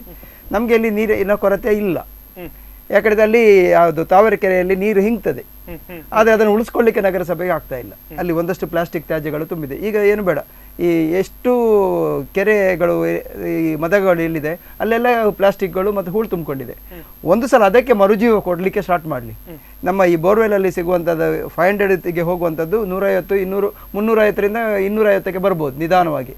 ಒಂದೇ ಸಲ 150ಕ್ಕೆ ತಗೊಂಡು ಬರ್ಲಿಕ್ಕೆ ಆಗುದಿಲ್ಲ. ಯಾಕಂದ್ರೆ ಜಲಪಾತ್ರೆದು ಒಂದು ಸಿಸ್ಟಮೇ ಬೇರೆ. ಈಗ ಸಮುದ್ರ ತೀರದಲ್ಲಿ ಒಂದು CRZ ಅಲ್ಲಿ ಒಂದು ನಿಯಮಾವಳಿ ಇದೆ. ಕೇರಳದಲ್ಲಿ ಇವತ್ತಿಗೆ ಸಹ ಸ್ಟ್ರಿಕ್ಟ್ಲಿ ಇದೆ. ಹ್ಯಾಂಡ್ ಪಂಪ್ಗಳನ್ನು ಬಳಸಿಕೊಂಡು ಮಾತ್ರ ನೀರು ತೆಗಿಬೇಕಂತ ಇದೆ. ಅಲ್ಲಿ ಯಾವುದೇ ಒಂದು ಯಾವುದು ಪಂಪ್ ಹಾಕಿ 1.5 1 HP ಗಿಂತ ಜಾಸ್ತಿದು 0.5 HP ಗಿಂತ ಜಾಸ್ತಿದ್ದು ಪಂಪ್ ಹಾಕುವಾಗಿಲ್ಲ. ಯಾಕೆ ಹಾಕಬಾರ್ದು ಹೇಳಿದೆ, ಲೆಕ್ಕಕ್ಕಿಂತ ಜಾಸ್ತಿ ನೀರು ಒಂದೇ ಸಲ ಭೂಮಿಯಿಂದ ಹೊರಗೆ ಬಂದ್ರೆ ಎಲ್ಲಿ ಸಿಹಿ ನೀರಿದೆ ಅಲ್ಲಿ ಉಪ್ಪು ನೀರು ಬರ್ಲಿಕ್ಕೆ ಸ್ಟಾರ್ಟ್ ಆಗ್ತದೆ. ಇದು ತುಂಬಾ ಸೂಕ್ಷ್ಮತೆಗಳಿದೆ. ನಾವು ಏನೋ ಸಮುದ್ರದ ಒಳಗೆ ಸಮುದ್ರದ ಹೊರಗೆ ಅಂತೇಳಿ ಸುಮ್ಮನೆ ಯಾವುದೋ ಬೇರೆ ವಿದೇಶದಲ್ಲಿ ಮಾಡಿದ್ದಾರೆ ಅಂತೇಳಿ ನಾವು ಇಲ್ಲಿಯ ಒಂದು ಭೂಭಾಗವನ್ನು ಸ್ಟಡಿ ಮಾಡದೆ ನಾವು ಅಲ್ಲಿ ಅದನ್ನು ಒಂದು ರೋಲ್ ಮಾಡೆಲ್ ಆಗಿ ತಗೊಂಡು ಬರ್ಲಿಕ್ಕೆ ಆಗ್ತದೆ. ಒಂದು ಕಾಲ್ ಇದೆ. ಹಲೋ ಹಲೋ ಹಲೋ ಸರ್, ತಮ್ಮ ಹೆಸರು, ಎಲ್ಲಿಂದ ಕರೆ ಮಾಡ್ತಿದ್ದೀರಿ? ನಿತ್ಯಾನಂದ ಉಡುಪಿಯಿಂದ. ನಿತ್ಯಾನಂದ್ ಅವರೇ, ಹೇಳಿ ಸರ್, ಹೇಳಿ ತಮ್ಮ ಅನಿಸಿಕೆ ನೀರಿನ ಬಗ್ಗೆ. ಪ್ರೇಮಾನಂದ್ ಕಲ್ಮಾಡಿ ಅವರು ಹೇಳಿದ್ದು ಕರೆಕ್ಟ್. ಅವ್ರು ಹೇಳಿದ್ದು ಕರೆಕ್ಟ್. ಹೇಳು ನೋಡಿ, ಈಗ ಅಂತರ್ಜಲ ಕುಸಿತ ಇರ್ಬೋದು, ಆದ್ರೆ ಮಳೆಗಾಲದಲ್ಲಿ ಬೇಕಾದಷ್ಟು ನೀರಿದೆ ಕರಾವಳಿ ಪ್ರದೇಶದಲ್ಲಿ. ಹೌದು ಹೌದು. ಅದನ್ನೊಂದು ಸ್ಟೋರ್ ಮಾಡಿ ಅಥವಾ ಏನಾದ್ರು ಅದಕ್ಕೊಂದು ವ್ಯವಸ್ಥೆ ಮಾಡಿ ಮಾಡ್ಬೋದು. ಯಾರು ಮಾಡ್ತಾರೆ? ಯಾರೂ ಮಾಡುದಿಲ್ಲ. ಏಪ್ರಿಲ್ ಬರುವಾಗ ಜಾಗೃತರಾಗ್ತಾರೆ. ಅದಕ್ಕೆ ಇಷ್ಟು ಕೋಟಿ ಅಷ್ಟು ಕೋಟಿ ಎಲ್ಲ ಹೇಳ್ತಾರೆ. ಪ್ರೇಮಾನಂದ್ರ ಅವರಿಗೆ ಕೇಳ್ತಾ ಇದೆಯಲ್ಲ? ಕೇಳ್ತಿದೆ ಸರ್, ಕೇಳ್ತಿದೆ ಸರ್ ಅಂತ ಹೇಳಿ ಕಳಿಸ್ತಾರೆ. ನಿಮ್ಮ ಆತ್ಮೀಯ ನಾನು. ಗೊತ್ತಾಯ್ತು. ನೀವ್ ಹೇಳಿದ್ ಕರೆಕ್ಟ್. ಈಗ ನೀವು ಮಾತಾಡಿಲ್ಲನು ಏನ್ ಪ್ರಯೋಜನ ಇಲ್ಲ. ಅಲ್ಲಿ ನೀವು ಅಭಿಪ್ರಾಯ ತಿಳಿಸ್ತೀರಷ್ಟೇ, ಕರೆಕ್ಟ್. ಏನಾದ್ರು ಪ್ರಯೋಜನ ಆಗ್ತದ? ಪ್ರತಿ ವರ್ಷ ಟಿವಿಯಲ್ಲಿ ಮುಂದೆ ಕೂತ್ಕೊಂಡು ಮಾತಾಡೋದಲ್ಲೇ ಬಿಟ್ರೆ ಮತ್ತೇನಾದ್ರು ಆಗ್ತದ? ಜನಪ್ರತಿನಿಧಿಗಳಿಗೆ ಮುಟ್ತಾ ಇದೆಯಾ? ಯಾವುದಿಲ್ಲಲ್ಲ. ಇಲ್ಲ. ನೀವು ಹೋರಾಟಗಾರರು, ನಾವು ಹೋರಾಟಗಾರರು. ಖಾಲಿ ಹೋರಾಟಕ್ಕೆ ಮಾತ್ರ ಸೀಮಿತ ಆಗಿದೆ. ಇಷ್ಟು ನೀರು ಪೋಲಾಗ್ತಾ ಇದೆ ನಮ್ಮ ಕರಾವಳಿಯಲ್ಲಿ. ಏನಾದ್ರು ಒಂದು ಡ್ಯಾಮ್ ಅಥವಾ ಏನಾದ್ರು ಕರೆ ವ್ಯವಸ್ಥೆ ಮಾಡ್ಬೋದಲ್ಲ? ಯಾರು ಮಾಡ್ತಾರೆ ಇದು? ಯಾರು ಮಾಡ್ಬೇಕು ಹೇಳಿ ಪ್ರೇಮಾನಂದರೇ? ಓಕೆ ಸರ್, ಓಕೆ, ಧನ್ಯವಾದ ಕರೆ ಮಾಡಿದ್ದಕ್ಕೆ. ಒಂದು ನೋಡಿ, ಒಂದು ಯಾವುದೇ ಒಂದು ಗ್ರೇಟರ್ ಮ್ಯಾಂಗ್ಳೂರ್ ಅಂತೇಳಿ ಆಗ್ತಾ ಇದೆ. ಸಿಟಿ ಡೆವಲಪ್ಮೆಂಟ್, ಅರ್ಬನೈಸೇಷನ್ ಆಗ್ತಾ ಇದೆ. ಒಂದು ನಗರಗಳು ದೊಡ್ಡದಾಗ್ತಾ ಇದೆ. ಆಗ ಒಂದು ಫಾರ್ಚೂನ್ ಪ್ಲಾನ್ ಆಗಬೇಕು. ಒಂದು 10 ವರ್ಷದ ನಂತರ ನಮ್ಮ ನಗರ ಹೇಗಿರ್ತದೆ, 25 ವರ್ಷದ ನಂತರ ಹೇಗಿರ್ತದೆ, ಒಂದು ವಿಷನ್ ಬಿಲ್ಡಿಂಗ್ ಇರಬೇಕು. ಆಗ ಅದಕ್ಕೆ ಎಷ್ಟು ಅವ್ಯವಸ್ಥೆಗಳು ಆಗ್ಲಿಕ್ಕೆ ಸ್ಟಾರ್ಟ್ ಆಗ್ಬೋದು, ಅದಕ್ಕೆ ಏನು ಪೂರ್ವ ಸಿದ್ಧತೆಗಳು ಮಾಡ್ಬೇಕು ಅನ್ನುವಂಥದ್ದು ಬಹಳ ಹಿಂದೆಲ್ಲ ಇತ್ತು. ವಿಶ್ವೇಶ್ವರಯ್ಯನವರ ಕಾಲದಲ್ಲಿ ಇತ್ತು. ಈಗ ವಿಶ್ವೇಶ್ವರಯ್ಯನವರು ಯಾರು? ಯಾವುದೋ ಇಲಾಖೆಯಲ್ಲಿರುವಂಥ ಇಂಜಿನಿಯರ್ಗಳೇ ವಿಶ್ವೇಶ್ವರಯ್ಯನವರು. ಅವರು ಮೇಲ್ಗಡೆಯಿಂದ ಯಾವುದು ಪ್ರಾಜೆಕ್ಟ್ ಬಂದರೆ ಮಾತ್ರ ಅವರು ಸ್ಥಳೀಯವಾಗಿ ಥಿಂಕ್ ಮಾಡೋದಿಲ್ಲ. ಅವರು ಒಂದು ಮಾತಿದೆ, ಥಿಂಕ್ ಲೋಕಲಿ ಆಕ್ಟ್ ಗ್ಲೋಬಲಿ ಅಂತೇಳಿ. ಅವರು ಏನೋ ಬೇರೆ ರೀತಿಯಲ್ಲಿ ಆಲೋಚನೆ ಮಾಡ್ತಾರೆ. ನಮ್ಮಲ್ಲಿರುವಂಥ ಸ್ಥಳೀಯ ರಿಸೋರ್ಸ್ ಏನಿದೆ ಅದನ್ನು ಡೆವಲಪ್ ಮಾಡಲಿಕ್ಕೆ ಹೋಗುದಿಲ್ಲ. ಈಗ ಸಿಟಿ ಡೆವಲಪ್ಮೆಂಟ್ ಪ್ಲಾನ್ ಅಲ್ಲಿ ಏನು ಮಾಡಬೇಕು ಹೇಳಿದೆ, ಈಗ ಒಂದಷ್ಟು ಲಂಗ್ ಸ್ಪೇಸ್ಗಳನ್ನು ಡೆವಲಪ್ ಮಾಡಬೇಕು. ಒಂದಷ್ಟು ಖಾಲಿ ಜಾಗಗಳಿದೆ, ಕೆರೆಗಳು ಇದೆ, ಬಾವಿಗಳಿದೆ, ಮದಗಳಿದೆ, ಅದನ್ನು ಪ್ರಿಸರ್ವ್ ಮಾಡಬೇಕು. ವೆರಿ ಫಸ್ಟ್ ಅದು ಎಂಕ್ರೋಚ್ ಆಗದಾಗೆ ನೋಡ್ಕೊಳ್ಬೇಕು. ಈಗ ಬ್ಯಾಂಗ್ಳೂರಲ್ಲಿ ಇರುವಂಥ ಮೆಜೆಸ್ಟಿಕ್ ಕೆಂಪಾಬುದಿ ಕೆರೆ ಅನ್ನುವಂಥದ್ದು ಇಡೀ ಲೋಕಕ್ಕೆ ಗೊತ್ತಿದೆ. ಬ್ಯಾಂಗ್ಳೂರು ಸಿಟಿ ಡೆವಲಪ್ ಆಗಿರುವಂಥದ್ದು ಇಡೀ ಎಲ್ಲ ಕೆರೆಗಳ ಮೇಲೆ. ಇವತ್ತಿಗೂ ಸಹ ಕೆರೆಗಳು ಆಕ್ರಮಣ ಆಗ್ತದೆ. ಇನ್ನು ಉಡುಪಿ ಮಂಗಳೂರಲ್ಲಿ ಸಹ ಎಷ್ಟು ಕೆರೆಗಳ ಆಕ್ರಮಣ ಆಗ್ತದೆ ಅನ್ನುವಂಥ ಗೊತ್ತಿಲ್ಲ. ಕೆರೆಗಳು ಆಕ್ರಮಣ ಆಗ್ತಿದೆ, ಕಾಲುವೆಗಳು ಸಹ ಆಕ್ರಮಣ ಆಗ್ತಾ ಇದೆ. ಯಾವಾಗ ಅದು ಉಳಿಯೋದಿಲ್ಲ ಮತ್ತು ಗದ್ದೆಯಲ್ಲಿ ಮತ್ತೆ ಪುನಃ ಜನರಿಗೆ ನೀವು ಗದ್ದೆಯಲ್ಲಿ ನೀವು ಕೃಷಿ ಮಾಡಿ ನಾವು ಇದು ಮಾಡುವ, ಅದು ಅವರವರ ಅದು ಇಂಡಿಪೆಂಡೆಂಟ್. ನಾವು ಅದನ್ನು ಯಾರಿಗೆ ಒತ್ತಾಯವಾಗಿ ಹೇಳಲಿಕ್ಕೆ ಆಗುದಿಲ್ಲ, ನೀವು ಕಡ್ಡಾಯವಾಗಿ ನೀವು ಇದು ಬೆಳೆ ತೆಗಿಬೇಕು ಅನ್ನುವಂಥದ್ದು. ಯಾಕಂದರೆ ಅದು ಕಾಲಘಟ್ಟ ಬದಲಾಗಿದೆ. ಈ ಇಷ್ಟೆಲ್ಲ ವ್ಯವಸ್ಥೆಗಳಿರುವಾಗ ವಾಟರ್ ಸ್ಟೋರೇಜ್ ಕೆಪಾಸಿಟಿ ಮೊದಲು ಅಷ್ಟಿತ್ತು, ಈಗ ಅದೆಲ್ಲ ಬರಿದಾಗಿದೆ. ಈಗ ನಾವು ಏನು ಬದಲಿಯಾಗಿ ಮಾಡಬೇಕನ್ನುವಂಥದ್ದು ಯಾವ ಸರ್ಕಾರಿ ಇಂಜಿನಿಯರಿಂಗ್ ವಿಭಾಗದಲ್ಲಿ ಇದರ ಬಗ್ಗೆ ಪ್ರಾಪರ್ ಪ್ಲಾನ್ ಇಲ್ಲ. ರಾಜಕಾರಣಿಗಳು ಏನೋ ಬುರುಡೆ ಬಿಡ್ತಾ ಇರ್ತಾರೆ ಅಷ್ಟೇ. ಸರಿ ಸರಿ ಸರಿ, ನಾವು ಕಾರ್ಯಕ್ರಮವನ್ನು ಮುಗಿಸುವಂತದ್ದು. ಕೊನೆಯದಾಗಿ ನಿತ್ಯಾನಂದ ಒಳಗಡಲ್ಲಿ ಪ್ರೇಮಾನಂದ ಅವರು ಹೇಗೆ ನೀರನ್ನು ಸಂರಕ್ಷಿಸಬಹುದು, ಜಲಕ್ಷಾಮವನ್ನು ಹೇಗೆ? ಈಗ ಇನ್ನಾದರೂ ನಮ್ಮ ನಗರಸಭೆಯವರು ಯೋಚನೆ ಮಾಡಬೇಕು, ಇದಕ್ಕೆ ಬೇಕಾಗುವಂಥ ವ್ಯವಸ್ಥೆಯನ್ನು ಮಾಡಬೇಕು.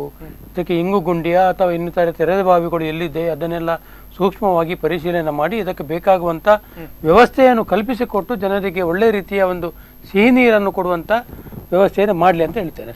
ಸರಿ ಪ್ರೇಮಾನಂದ, ಈಗ ಮಳೆ ನೀರಿನ ಇಂಗಿಸುವಿಕೆಯನ್ನು ಅನಿವಾರ್ಯವಾಗಿ ನಾವು ಕಡ್ಡಾಯವಾಗಿ ಯಾವುದೇ ಒಂದು ಬಿಲ್ಡಿಂಗಿಗೆ ಲೈಸೆನ್ಸ್ ಕೊಡುವಾಗ ಅದಕ್ಕೆ ನಗರಸಭೆಯಿಂದ ಅಥವಾ ಸರ್ಕಾರದಿಂದ ಸಬ್ಸಿಡೈಸ್ ಆಗಲಿ ಮಾಡಲಿ, ಅದಕ್ಕೊಂದು ಅನುದಾನದ ರೀತಿಯ ಕೊಡಲಿ, ಆಗ ಜನರು ಸಹ ಮಾಡಲಿಕ್ಕೆ ಹೊರಡ್ತಾರೆ.